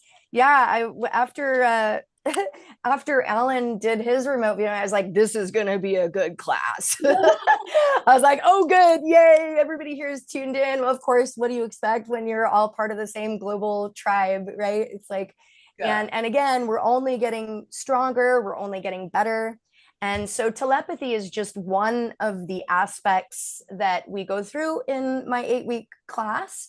So we will also be doing remote viewing, but it's more like practical remote viewing. Like if you lose your keys, you need to find your keys. If you lose your wallet, you need to lose your wallet. Or if you have kids that you haven't talked to or are estranged, you can check in on them and make sure they're okay, So the remote viewing that we'll be doing is more practical and like more everyday stuff. And then also we're going to be tuning in with our frequencies using our own chamber, which is our heart chamber, and tuning in with our vocal cords and our heart, and uniting our heart and our mind to create frequencies out of our mouth, which is called light language. And so learning how to channel frequencies through your own vocal cords that heal you, and also coincidentally heal the people that listen to it. And the cool thing about light language is when you are channeling and you are a pure vessel, and again, intention is everything, the message that you are sharing can be completely different for each person who's in the class, which is awesome. And everybody gets the message or the thing that they need, because that's how frequency works. Tesla spoke, if you think of the universe, if you want to know the secrets to the universe, think more in frequency, vibration, and resonance. And so learning how to use your very own gift from source, gift from universe, to be able to channel healing frequencies for yourself, your loved ones, and friends is magical. And we have a couple spaces left. So I would love to have you join us. And I'm just super excited. put the link in where they can join. And I've gone ahead and pulled up your book, The Path of Least Resistance. So while I've got that on camera, and this is something we can get on Amazon, tell us a little bit about that. And if maybe Zenka can put into the chat box the link to where people can sign up for your course. Beautiful. So the link to sign up for my course is the same as Alan's, but you just have, like, when you see Alan's face in the first page on the first thing, if you keep scrolling down, my class is below that. Okay, so I'll go there right now. There's Alan. We are scrolling down. There you are. Boop-a-doo, boop, boop. All right. So for everybody watching, because most people watching are watching on YouTube or on Facebook, all the different groups and pages. We go out to about 100 different groups, Jessie Lynn. So I'm going to read it slowly for people. It's starseedacademy.org/season 7. starseedacademy.org season 7. That's where you can learn about Jessie Lynn and rapid intuition and what we talked about earlier with Alan Steinfeld. And let me see if there's anything else down here. Yeah, it's all of the classes that we have. Yep. Art. Wow. Okay. With coffee coming up next. All right. And there's the man. There's Adam, Mr. Zenka. So lots of good things happening there. Is there anything you do want to share about your book? Sure. Yeah, thank you so much. And first of all, thank you, Scott, for having us. This really, like, my passion. I believe. I believe that when everybody is tapped into their higher version of themselves, this planet is going to be transformed in a second. And so doing these little things, no matter how silly or trivial they may be, learning to remote view off planet is actually making our planet a better place. Learning how to send and receive telepathic messages is actually making our planet a better place. So, and just as far as my book goes, I wrote my book because I do coaching and I teach people how to live the life of their dreams. And I've been doing this successfully since I was 14 years old. And people would always say, well, how do you do it? And basically, I put together this book that allows you to align your spirit, body, and mind so that you can actually use all three aspects of yourself to get exactly what you want. And I wanted people to be free of their childhood trauma. I wanted people to be free of the constraints or the old programming or the patterns that have been put upon us or that we've even put upon ourselves, so that you can have the freedom to be able to live the life of your dreams. And when you're living your purpose with your passion, everything changes. And so this is a book to help you do that. So I don't even need to be present. And that's kind of what I wanted to do, is to be able to give, some people are self-starters, they love to read. And I wanted to be able to have a manual. It's basically your manufacturer's instruction manual that they forgot to give you at birth to help you live a happy, healthy life and fulfill your purpose. Wow. All right, well, I'm going to put that in the chat box for our Zoomers. Again, for anybody watching on Facebook or YouTube, just go to Amazon, and it's called The Path of Least Resistance, or put in her name, Jessie Lynn Desmond. And I'm going to go to Omoshar for a song, and while he's playing, everybody can order your book. So there you have it. Thank you, Scott. Those who are dancing, where are you, Omoshar? There he is. Hey, bro. That's psychedelic. Yeah, it's because Zenka said about color, and I thought, what shall I choose next? And here's some color for you. She asked for color. You're giving us color. Because everything does transmit through color and sound and vibration. And we intrinsically know that. We've just been tuned out, and we've been relegated to our 5 senses. And of course, there's probably at least 55 senses. And with that, here we go. Here we go. Alrighty then.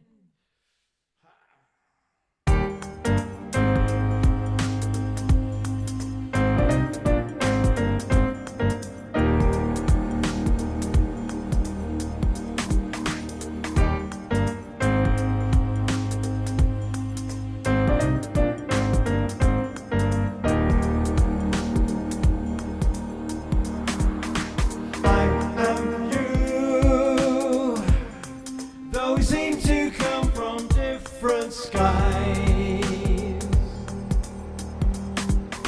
And what is true is a love that shines right through your eyes. Yes, we are here and now, and it's time to leave the past behind. So take me by the hand, let us walk across this sacred land. Sing along.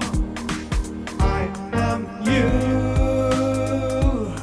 though we seem to come from different skies. And what is true is a love that shines right through your eyes. Yes, we are here and now, and it's time to leave the past behind.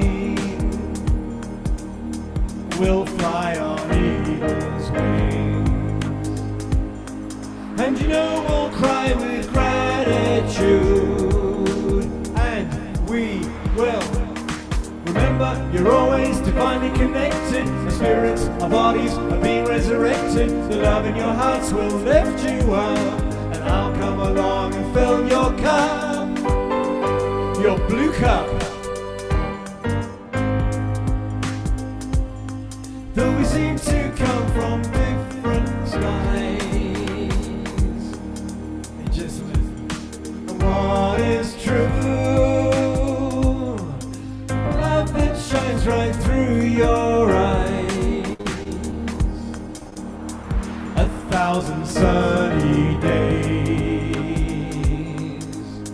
describes the joy I feel. I'd walk a million miles, 'cause you know we'll see the truth reveal, and we will remember you're always divinely connected. Our spirits, our bodies are being resurrected. The love in your hearts will lift you up, and I'll come along and fill your cup.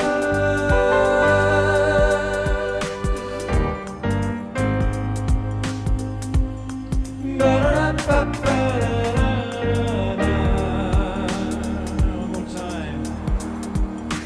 I am you, though we seem to come from different skies. And what is true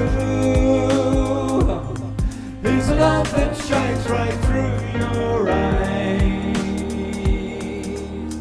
Take it away.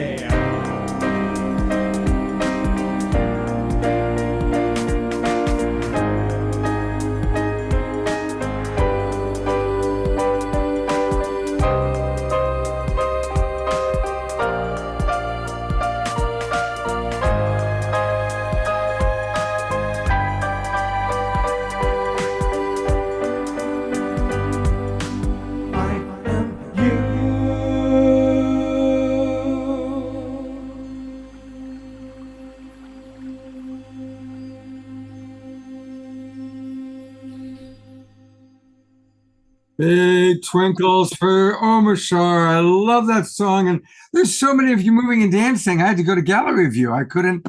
There's more than 9 people. Contain us all. I think I'm going to be called Connor Shah from now on. I love that one. Oh, beautiful. And Coffee, you've got a screen sharing privilege, so you can just pull those images up. That's a message for Coffee. Cool, thank you. Absolutely. Well, we're having a fun time, Zenka. I hope you don't mind that it's going to go a little bit longer, because I know you still got some more really fun stuff. Yeah, I just was really feeling gratitude for all the people that have paid to be in the Zoom room with Scott and support his mission in the world to bring loving information and hope to the world. So if if you're one of the many, many people who have found yourself inside this Zoom room, thank you so much for supporting Omashar and Scott. Like, he has been a really beautiful part of my life, and I'm glad that you cherish him as well. Oh, thank you, Zenka. Thank you. Yeah.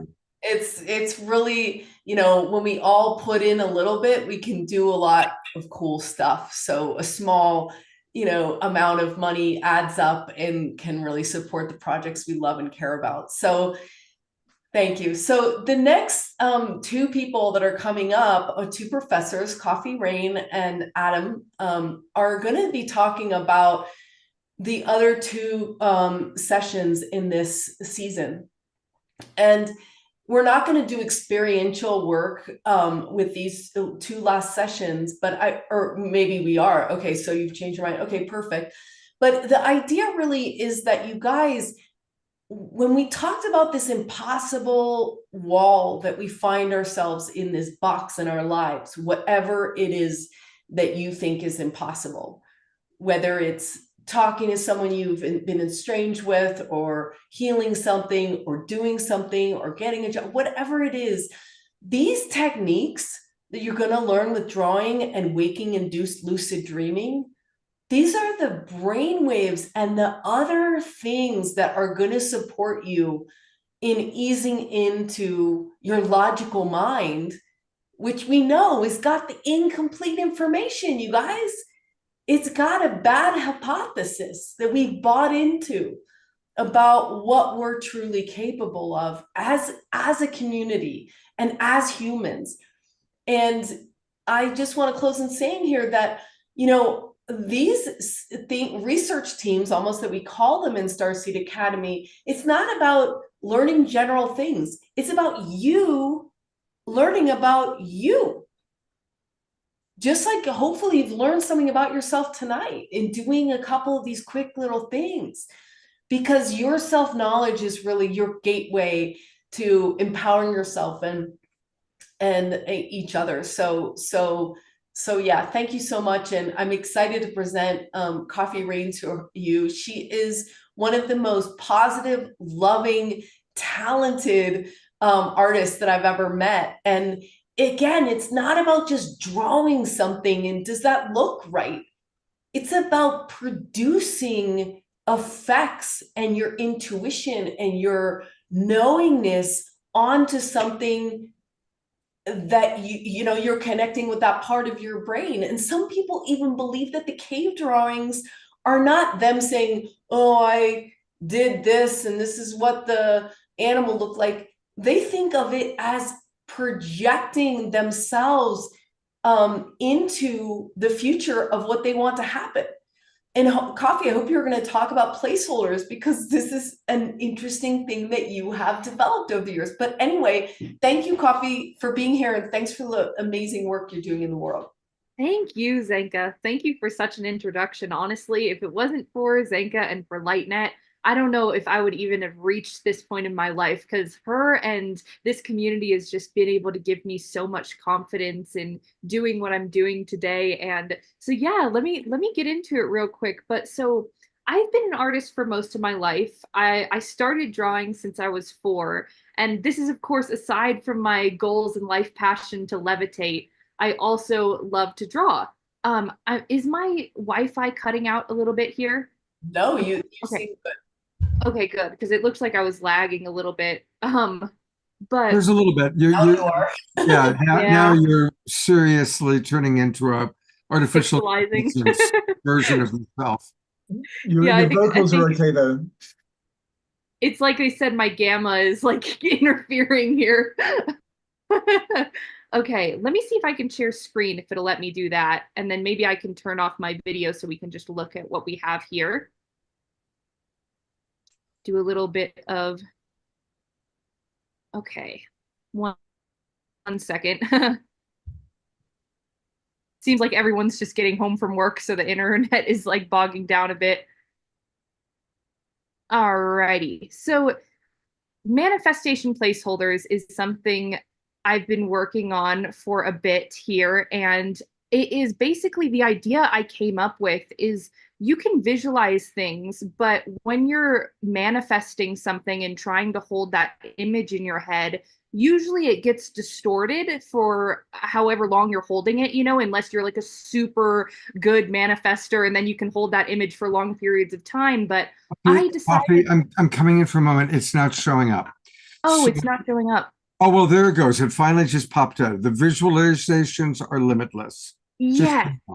Okay. Yeah. Okay. So manifestation placeholders is basically literally what the name is a placeholder. So you get this idea of what you're trying to manifest. And if you're an artist, you can draw it.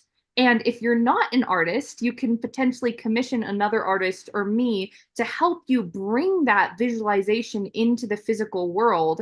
And so that's some of the things that we're going to be covering actually in my class, which I think is really interesting because I want to give people the ability to channel through these frequencies that you're connecting with. But most importantly, like what we love to focus on the most here is, of course, ET contact and lots of the other metaphysical ways. But what the activity that we're going to do today is going to be kind of interesting. I want to ask everybody if they can see my screen here with this Canva thing. I have the pick an artistic medium. Can everybody see that? Yes, we can. Okay, perfect. So if everybody is game for it, if you have, the Notes app on your phone and your finger that you can draw with, or a little notebook and a pencil, you can even come back to this at a later time. All we really need is like 5 to 8 minutes to go through with this. And I'm doing a very, very shortened version here for us today. But I'm going to go ahead and pick sketching and doodling for myself just because I don't have painting or sculpting, but somebody could do music or singing, writing, poetry, whatever artistic medium you feel comfortable using, that's what we're going to use today. All right. So I am just going to go through 3 simple questions here because we are going to do an exercise where we are going to channel our inner child to help us to connect with these etheric energies and bring through something new. We're going to channel from our childhood, from our child self. And this is like one of the first things I like doing with people because it actually gets to the root of unlocking some of your creative abilities. So where some people feel themselves suppressed is usually because they have come in a blockage with not allowing themselves to play. And playing is so important as a human and a creative, and connecting to creativity and like the essence of creation itself. It's one of our human birthrights. And it's why we're able to bring things, from these etheric planes onto the physical plane. So I would like everybody to start out, just what's one of your fondest childhood memories? Very quickly, go ahead and jot that down. I'll give everybody like a moment here.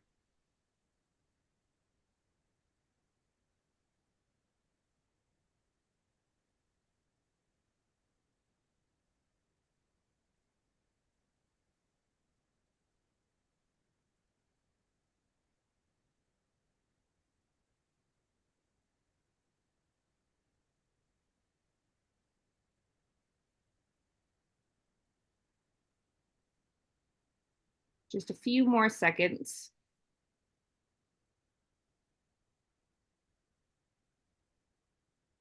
Okay, now what was something you loved to make believe yourself as? And this could really be anything. You could have been making believe yourself as a dragon or a mermaid or an astronaut or a scientist. Just something you fondly remember was fun to make believe yourself as.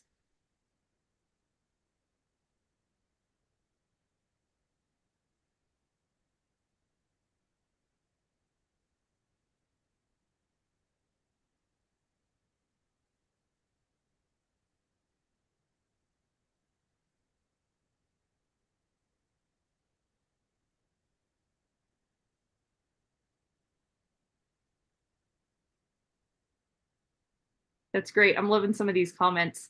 All right, so next is who was your biggest inspiration as a kid? And this can be someone real or fictional. So this could be from a favorite video game or a character from a TV show, superhero. It could be your parent, it could be someone you knew.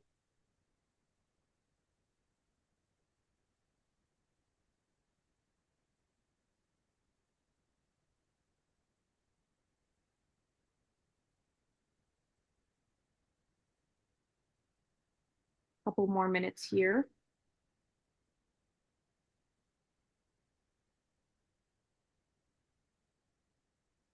Okay. Now I am going to take everyone through a very quick meditation where we are going to stack all these three things. We are going to channel the frequency from your fondest childhood memory into the thing that you once loved to make believe yourself as. And we're going to call upon your childhood inspiration to guide you. So after we do that, I'll get into the actual art tip, but here for a moment, let's just all go ahead and close our eyes. So I am going to ask you to just go ahead and picture yourself in that really amazing childhood memory. And it can be any memory, the first one that pops up that just really brings a smile to your face. And we're just going to expand that feeling, that frequency in our bodies. Just relive whatever aspects you can of that, whether you're laughing or playing or talking to someone, or just experiencing a profound moment of wonderment or curiosity. And I'm going to have you now think of that thing that you really used to love pretending to be, however real that felt for you. Go ahead and bring this fondness and this joy into this belief that you created for yourself as a child. Because nothing was impossible when you were inside of your imagination. No one could tell you any differently. And now we're going to call in your childhood guide, your childhood inspiration, to go ahead and lend a hand in this frequency. And while we're here sitting in this, we're going to make this a ball of energy. And we are going to place this ball into our hearts, where it is going to expand through every cell in our body, absolutely filling us with this unique frequency of childlike creativity. And this frequency is going to pinpoint at the place that you are going to be expressing yourself with. So whether that is your throat, because you're going to be singing, or your hand, because you are going to be drawing or crafting, that energy is just going to start flowing there in waves and waves, and concentrating there. And as we slowly now open our eyes, we are going to have this energy with us to guide us into this experience. Give everyone a second to come back here.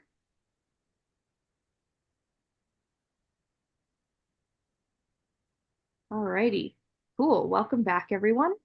And so the art tip that I would like to give people, if anyone is drawing and sketching like I will be, I would like you to just take a moment in this frequency and see the first image that pops up in your mind. It could be a being, it could be an object, but whatever subject matter sticks out to you the most, I want you to focus on that and try to draw that one thing. So if you're seeing a cat, but you see the eye very clearly, draw that cat eye, sketch that cat eye with me. And go ahead and you can add even an artistic flair to it. So maybe it's a cat eye and then you add fairy wings off of the back of it to really communicate the frequency that you felt with it. So it doesn't always have to be exactly what you saw either. You can add twists to it, but whatever comes up for you, I want you to go ahead and express that. And this goes along with singing too. You can go ahead while you're on mute and just start humming frequencies, whatever's coming up. And then of course you can always come back to this later. And sometimes I like to recommend, if you're having trouble drawing things, you can look up references on Google or Pinterest of something in the real world to relate it to, just so you can start getting that grounding, because we're really trying to ground these etheric frequencies into something physical. And I'm gonna set a little timer here for about 6 minutes, if that works for everybody.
Want to check in to see how much more time you want to give people coffee? Yeah, I just have 51 seconds actually. Okay, great. Yeah. This is the longest period of silence in the 5-year history of this show. So That's hilarious. Well, as everyone's kind of coming back, ooh, I love that art, by the way, Jeffrey. That is great. We can feature that. Here, let me take this off a screen share. As everyone's coming back, I want to just talk about something that Zanka mentioned earlier, which is when you go into deep channeling states and you're in art, doing art, it's very easy for your brain to get into your alpha brainwave and like theta brainwave, which is a really great brainwave for contact. So yeah. Alrighty. So as everyone's coming back here, I would love to hear about your experiences in the chat. And oh, there's my alarm for 6 minutes. I will go ahead and share mine with you guys. So let's see if, oh, I think I'm gonna, if I turn this off, then maybe it'll focus on my screen better. So I saw this moon with butterfly wings. Oh man, this is not working out. Let's see. if I you think hold I it, can actually, if you there are certain points where you hit it. So I'll tell you when to stop. Try again because there are places. Come forward, forward. Stop. And we see the blue butterfly and a leash. yeah, we see the blue butterfly, but we don't see the, let me make the background black and then maybe it'll stick out more. Okay. Oh yeah, there we go. So you can see the moon kind of. Very good. Oh, there we go. You can see like the detail in the butterfly wings a little bit. So that's what I ended up channeling. That's how the frequency wanted to express itself that I got. Oh, a poem, a haiku. Beautiful. Okay. That's so beautiful. Is that Daria? That's Tarina Joy. I'll read it. Go ahead. It's her haiku poem, and it's float without effort, levitating with such ease, flying freely too. Wow, that is gorgeous. I love that. I love how that made my body feel too. It's just so bubbly and like I feel like I can really get in touch with the frequency that you were channeling through that. Thank you so much for participating. That's beautiful. Yes, okay, amazing. Would anyone else like to share their art or raise their hand? You can talk about your art experience, what that was like for you. For me, I went through and connected with a couple different times in my life. I've always really loved like jumping off of rocks and seeing how long I could float in the air. So that's very along the lines of the levitation. And I brought that into the frequency, as well as some of my childhood inspirations were a lot of fictional characters. So one of my first, this is a fun fact, one of my first childhood crushes was a character who could float and was an alien. So that was really funny. It's like an anime character, and I never put that together until like now, way later in my life. So it's funny to see how everything loops back around. Zenka and Adam, would you like to come up and share? Yeah, I was just gonna say it was kind of interesting because, you know, I wrote down, it was like, oh, what's your childhood thing? I wrote down magician, which is hilarious because that's what I like to bring about is magic or whatever, right? And Lily Tomlin was someone that I really admired because she'd do these one-person shows, and she was just like, I was studying theater as a young kid and whatever. So like I drew her, and you know, Lynn McTaggart, who's also been big influence in my life, told me, she's like, she was telling people how to follow their purpose, and she's like, dream big. And I used to have that as my password for all of my, you know, like many years. I used that as my password, just like dream big, because I was trying to find a way to express myself, even though no one really believed in me or anything like that. I was just like, I have to do this. And so this was just like a picture, and I can't draw, but it doesn't matter. You know what I mean? But it's just like her opening this door to like everything, like to a vastness in this light. And she's just like, go forth, you know, like, Yes, you know, so, yes. And I want to say, can you hold that up to the screen so we can see it if you want to?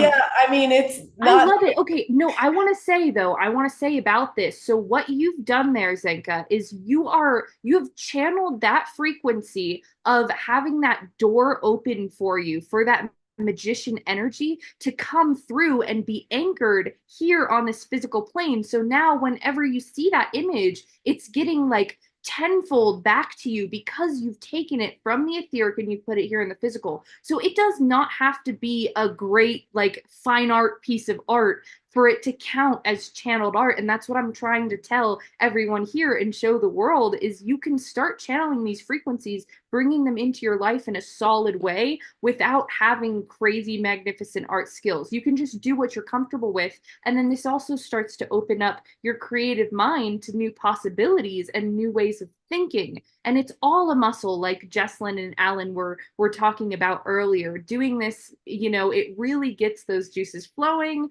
and it helps open you up to more possibilities in your life and more opportunities to, live lucidly, like is so displayed on your shirt.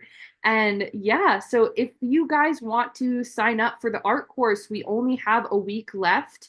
And some of the things that we're also going to be going over in that course is we're going to be doing channeling for each other, which is going to be really interesting. We're going to touch on shadow work. So, if you're having blockages of some kind, any kind of that will help to like kind of break you free of that and get more into this creative energy. And then we're going to be drawing from our dreams and also drawing our guides, calling in our guides and illustrating them and our spirit animals, etc. So we've got a lot of fun things lined up for this class. And I like to say it's more of a journey even. And of course it's a research group, but this is going to be an artistic journey that we embark on together. So that's going to be really exciting. That's great. Yeah, and that's, you guys, this is why everyone's so into, vision boards and stuff like that. It's putting yourself out there. Thoughts get created and they never die. So when you think something, I am going to feel well, or I am this. The same thing with drawing. It's your way of placing your placemark or placeholder into your dreams, into your thoughts, into your things. And it can be a great way to access, like she said, your guides and all these other things that your brain is not really cognizing. So speaking of dreams, this incredible guy who's taught me so much about lucid living and about bringing our dreams to our lives, and all your research is really cool. Thank you. And I really enjoyed going through everyone's courses this evening. Want to say just a quick word of appreciation for everything that's going on here, and the act of doing these different things is surely raising the consciousness, and that field ripples out like a pebble in a pond, and it makes a huge and incredible difference in this world. So bless you. We're going to mostly talk about lucid living. Lucid living is sort of what has occurred through the process of doing waking induced lucid dreaming and advanced lucid dreaming techniques. And I'll just cover a couple of those. Some of the stuff we've gone into in previous courses, and some of the things we'll do this season with our team have to do with time dilation while lucid dreaming. If you're not familiar with the concept, one takes a nap or goes to bed at night and dreams for a week instead of linear real time. The time can expand, and it can be a week, a month, and if you get really adventurous, a year or more. And there's a kind of famous video that Alan Watts, there with an Alan Watts narration, that suggests that one could even dream a lifetime. And there could be the possibility that we would find someday that this is exactly what we're doing. And from that concept, lucid living has been born. I like to describe it that when we have a dream, whether or not it's lucid, we've used our consciousness to arrange energy within our minds, and that energy represents a world in which we have an experience.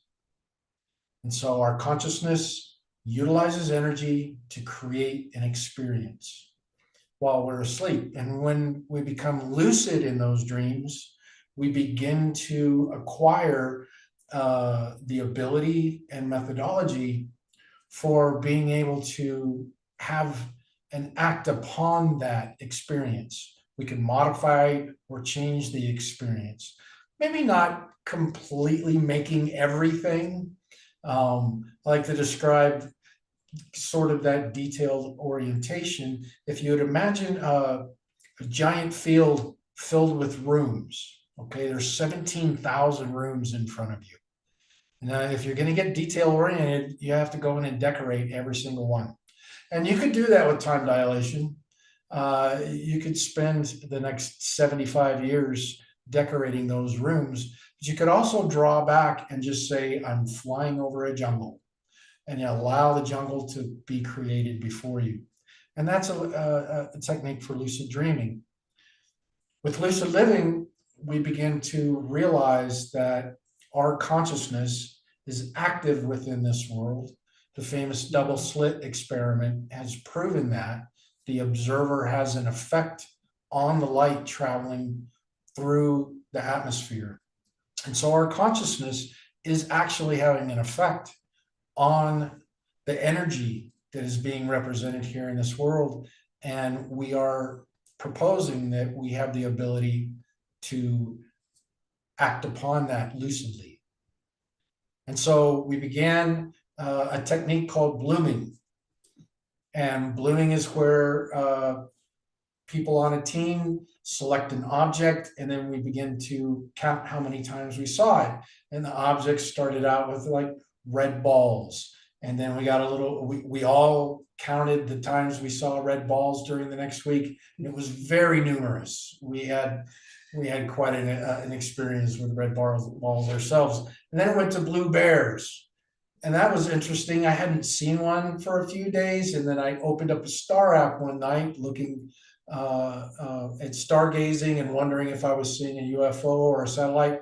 And there was a blue bear right in my star app. So it was there, it counted for me. And then we got more and more adventurous. And that resulted in a couple of pretty spectacular experiences where I had said, Zenka, well, why don't we try utilizing blooming for something that we really want? And I'll let her share at least one of those.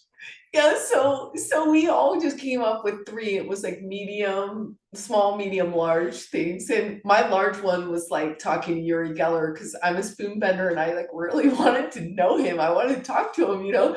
I've been trying to get my friend to give me his number. I mean, I'd asked the Hertogs, I asked everyone I needed to get in touch with this guy. And I also wanted to have 100 people in my seminar, which I thought was impossible too. That was like right up there and impossible. By the end of the week, I was on a Zoom with Yuri Keller, and I had 100 people in my seminar. I was like, what is going on? So there was this power that was generated on our team with these 12 people, and other people had similar experiences, and my mind got blown. And so it really, this research has been very interesting. Yeah, it really is incredible, kind of the potential that we have. And I wanted to mention, my impossibles was kind of hard for me to come up with at the beginning of the program. Working with LightNet and with Zenka, the impossible becomes a fuzzy gray area. But we've had an incredible effect on one another this evening. And if we think about those distances and we were to point, well, where was that person that I sensed that with? And where was that other person? And you could say, that's 100 miles, that's 1,000 miles. But what about straight up? If we think about 100 miles straight up, that's space. And there isn't a big plastic bag that holds the atmosphere on it to the Earth. And so we're hurtling through space at over 60,000 miles an hour, and the atmosphere somehow sticks to the planet. And I think that almost seems impossible, and yet it happens. And yet it happens. And so I invite you to join us in exploring things that we think are impossible and discovering how our own inner abilities can express those things to be not just possible, but probable. And again, this is all on the same page. It's the starseedacademy.org/season 7. There he is. There is the master who's helping us with waking induced lucid dreaming, dreaming into reality with Adam. And Adam, what a beautiful share. And what a beautiful program this has been. Wow. This has been like one of my favorite Wednesday night shows ever, by far. Really, just so much fun. Above it, I mean, I knew it would be fun, but it's been really, really fun. And thank you for blowing our minds. And everybody, pop in some final thoughts, some of the experiences you may have had. I'm going to read just one comment right now because it sums it up. It's from Ayada. She writes, "Oh my God, I want to rewatch this entire show tonight. How incredible and wonderful. This is the way of the future. And we're right at the threshold this very moment. Thank you." And now in big letters, capitals. "Thank you, everybody, for this incredible evening. I cannot say enough how inspired I am." And Ayada, I think you wrote what most of us are feeling. She really captured it. So again, I want to show one more website, and that's the main website for LightNet. And it's easy. It's lightnet.org, the science of the impossible. And go to this website, check it out. Take a look at all the different things that they're doing, read about the mission. We didn't even get a chance to talk about the Holo Movement Purpose Lab. We'll have to do a whole nother show about that. Of course, you did introduce it on the show a few weeks ago. So spoon bending, you can visit the spoon bending lab. When I was at Zenka's house, I remember going into where her son was on computer. There's this whole bowl of bent spoons. I felt kind of bad for all these poor little bent spoons. So anyway, you guys are fantastic. Thank you so much. I'm going to bring Coffee Rain back up. Thank you. Coffee, what a pleasure to meet you. You're fun. Thank you. Yeah. Thank you so much. Thank you for the opportunity to be here on the show. And it was great to get to know you like that little bit just over text. But now seeing you in person, that's great. You have such a great energy. I see why and how you and Zenka have such a great friendship. And yeah, I'm just really thankful to be, just a part of what you're creating here, because it's been wonderful. This whole community surrounding you definitely just expands. I can feel the love. You know what I mean? A couple of things before we go to thank you, Coffee. We do have a question. So I'm going to ask you one more question, Zenka, because I think it's a question many people are curious about. And then we've got a little bit of promotion for what's coming up. But Zenka from Dorina Joy, she's asking, what is the most impossible thing that you have done, achieved, or manifested? Or would it be what you already said about Uri Geller or 100 people? Oh, no. So out of his team, we started to do bigger and bigger experiments. And at one point, Glenn Ryan, who's a famous scientist, came to me and he's like, I really want my own lab. I want to focus on what I'm doing.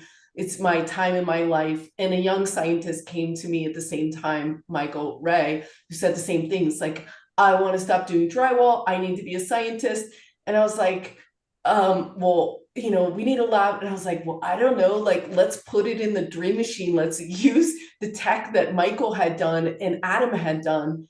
They put a circle together, and a millionaire funded them 8 months later on full salaries with a $50,000 lab, full salaries. These particular two people who had just come together, dreamed together. We applauded their like guts to dream, and we seconded the dream, and whatever happened in the whatever realms all came together, and these guys are now living the life of their dreams and that's what we can do for each other, you guys. Wow. So one of the things that I didn't even think it was possible. I was like, well, dream on, kind of. Yeah. And now my level of belief is bigger now for holding space for everybody. No matter how crazy your dream sounds, the universe wants to help you, and you just have to allow it to come in. And your belief is important. Believe in yourself. That's important. And believe in each other. That's really important. And the sky's kind of the limit is what we're starting to realize. It's crazy. And we're excited to share our research as we develop more. So yeah. Wow, that's amazing. Well, hopefully this is inspiring all of us to do more dreaming, more sharing of our dreams, creating more pods. Thank you both so much. I love you guys so much. Whew, a couple of things I want to share. How perfect that we did this show on this guy's birthday. Nikola Tesla's birthday is today. And so I'm going to read, this was presented, I think Tarina Joy put this in, but here's a quote. For ages, this idea has been proclaimed in the consummately wise teachings of religion, probably not alone as a means of ensuring peace and harmony among men, but as a deeply founded truth. The Buddhist expresses it in one way, the Christian in another, but both say the same. We are all one. And isn't that what all these things we're learning are teaching us? The different ways of helping us know that we really are one amazing consciousness. So this whole week is dedicated to manifesting magic. And so we're going to continue on Saturday night's show. Saturday night's show is going to feature Bruce Lipton, who is kind of, we heard Zinka talk about him, and some of his major students. And they're going to come on and they're going to share what they've learned from Bruce. And so it's going to be similar to tonight in terms of we're going to have some real practical ways to reprogram the ego mind into infinite possibilities. And Alan Steinfeld will be back co-hosting. And we've got great music. We've got, of course, Omashar, but also Gary Malkin and Kristen Hoffman. And then, as I say, some of his students. And there's going to be a big live event that Alan is producing. So for anybody who can get to New York, there's a live event with Bruce. And I'm going to show a 1-minute video just to kind of promote this and maybe get some people excited to go to New York. Yes, definitely. Thank you, Scott. Alan Steinfeld of New Realities and Mitchell Rabin of Better World are very happy to be bringing world-renowned biologist, mystic, philosopher Bruce Lipton to New York Saturday, August 3rd for an epic Convergence of Science and Spirit masterclass. And the renowned songwriter, singer Kristen Hoffman will do the opening number for the event.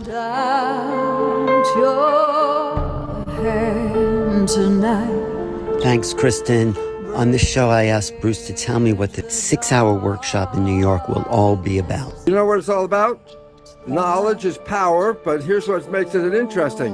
Knowledge of self, which turns into self-empowerment. To become the creator instead of the presumed victim is all this new science.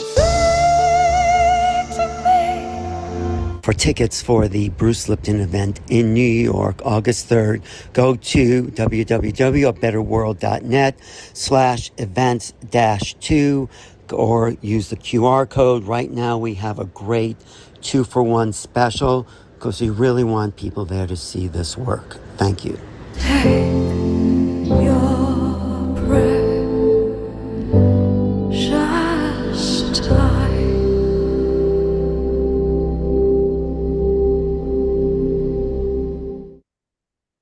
So that's going to be a really fun event. Boy, I would love to be there live. But Most of us can't be there live, so come be with us on Saturday night on The Awakening World, where we'll get at least a glimpse and a little homeopathic dose of that medicine. We're going to get more than a homeopathic dose now of Omashar to close us out for the night. Hey, wow. I just saw Alan just resurrected himself from the horizontal position. So that was a brilliant little video there with Bruce Lipton. I think you put it together, but it was quite stunning. Yeah, Thank you.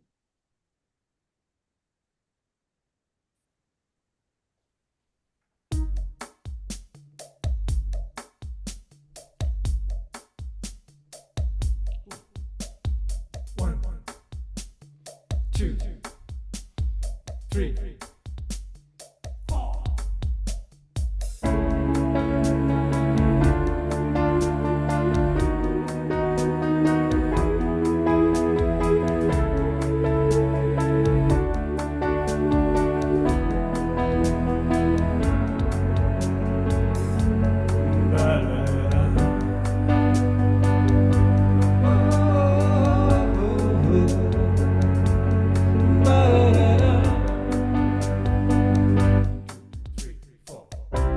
What more can I be than what I am? Though it's taken some time to clear these clouds from my eyes. So open your heart and dance along.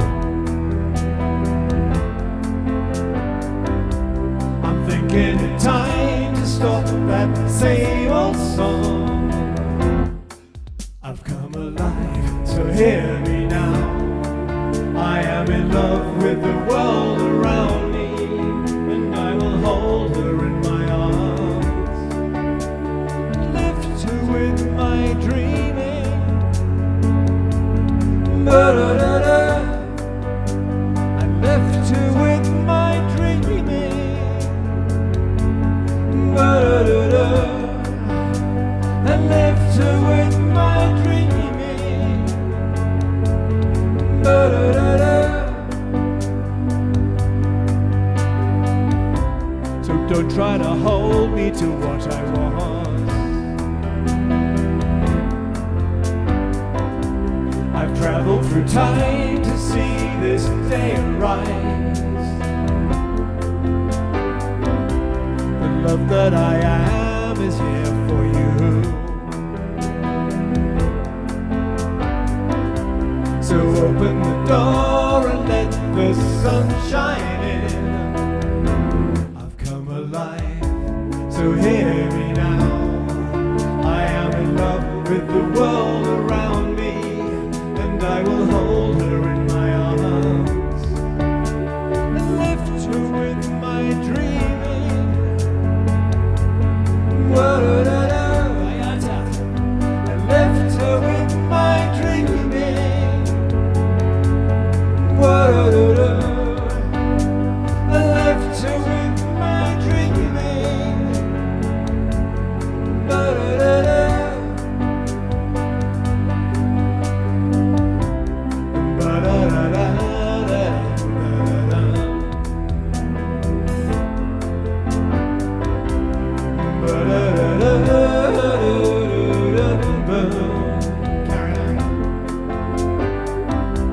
So open your heart and dance along.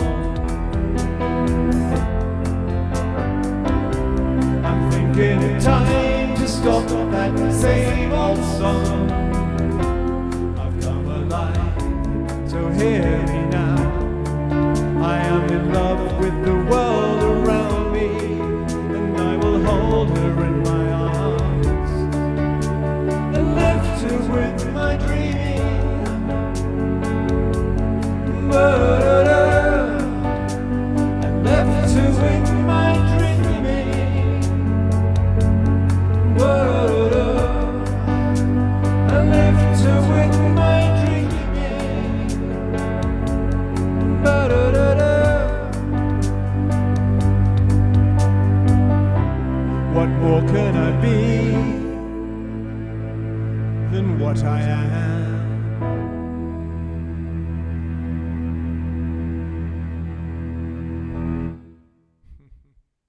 Clearly, we can be so much more, and thank God for Zenka to guide us there. Thank you, Zenka, for being just this incredible guide into infinite possibilities. And thank you, Omashar, for your amazing, inspiring music. Every song, every show. What an inspiring show. Holy smoke. It just, the possibilities are endless, boundless, and through the show, I'm getting to feel it. And that has been my challenge, is opening up my feeling body again, because we've all been knocked around a bit and got a bit tough in our feeling body. And so thank you, Zenka and cohorts, for allowing me to defrost. Thank you. Absolutely. I'm going to bring up Zenka and Adam one more time. Coffee is somewhere, I think. Thank you both, you guys. You were just wonderful. Yeah, And thank you. And your show on Saturday is going to be amazing. Like, tune in, please tune in if you can. so cool, so great. Yeah, so really looking forward to that. Thanks for always bringing on such inspiring people, and thanks to everyone who's here, who's watching, who's dreaming, and who's expanding that possible. So we love all you guys. Thanks so much for tonight. Take care, you guys. Thank you, Global Peace Tribe audience. Have a great couple of days. We'll see you all on Saturday night. Going to go to gallery view one last time. Take care, everybody. Have a great couple of days. We'll see you on Saturday.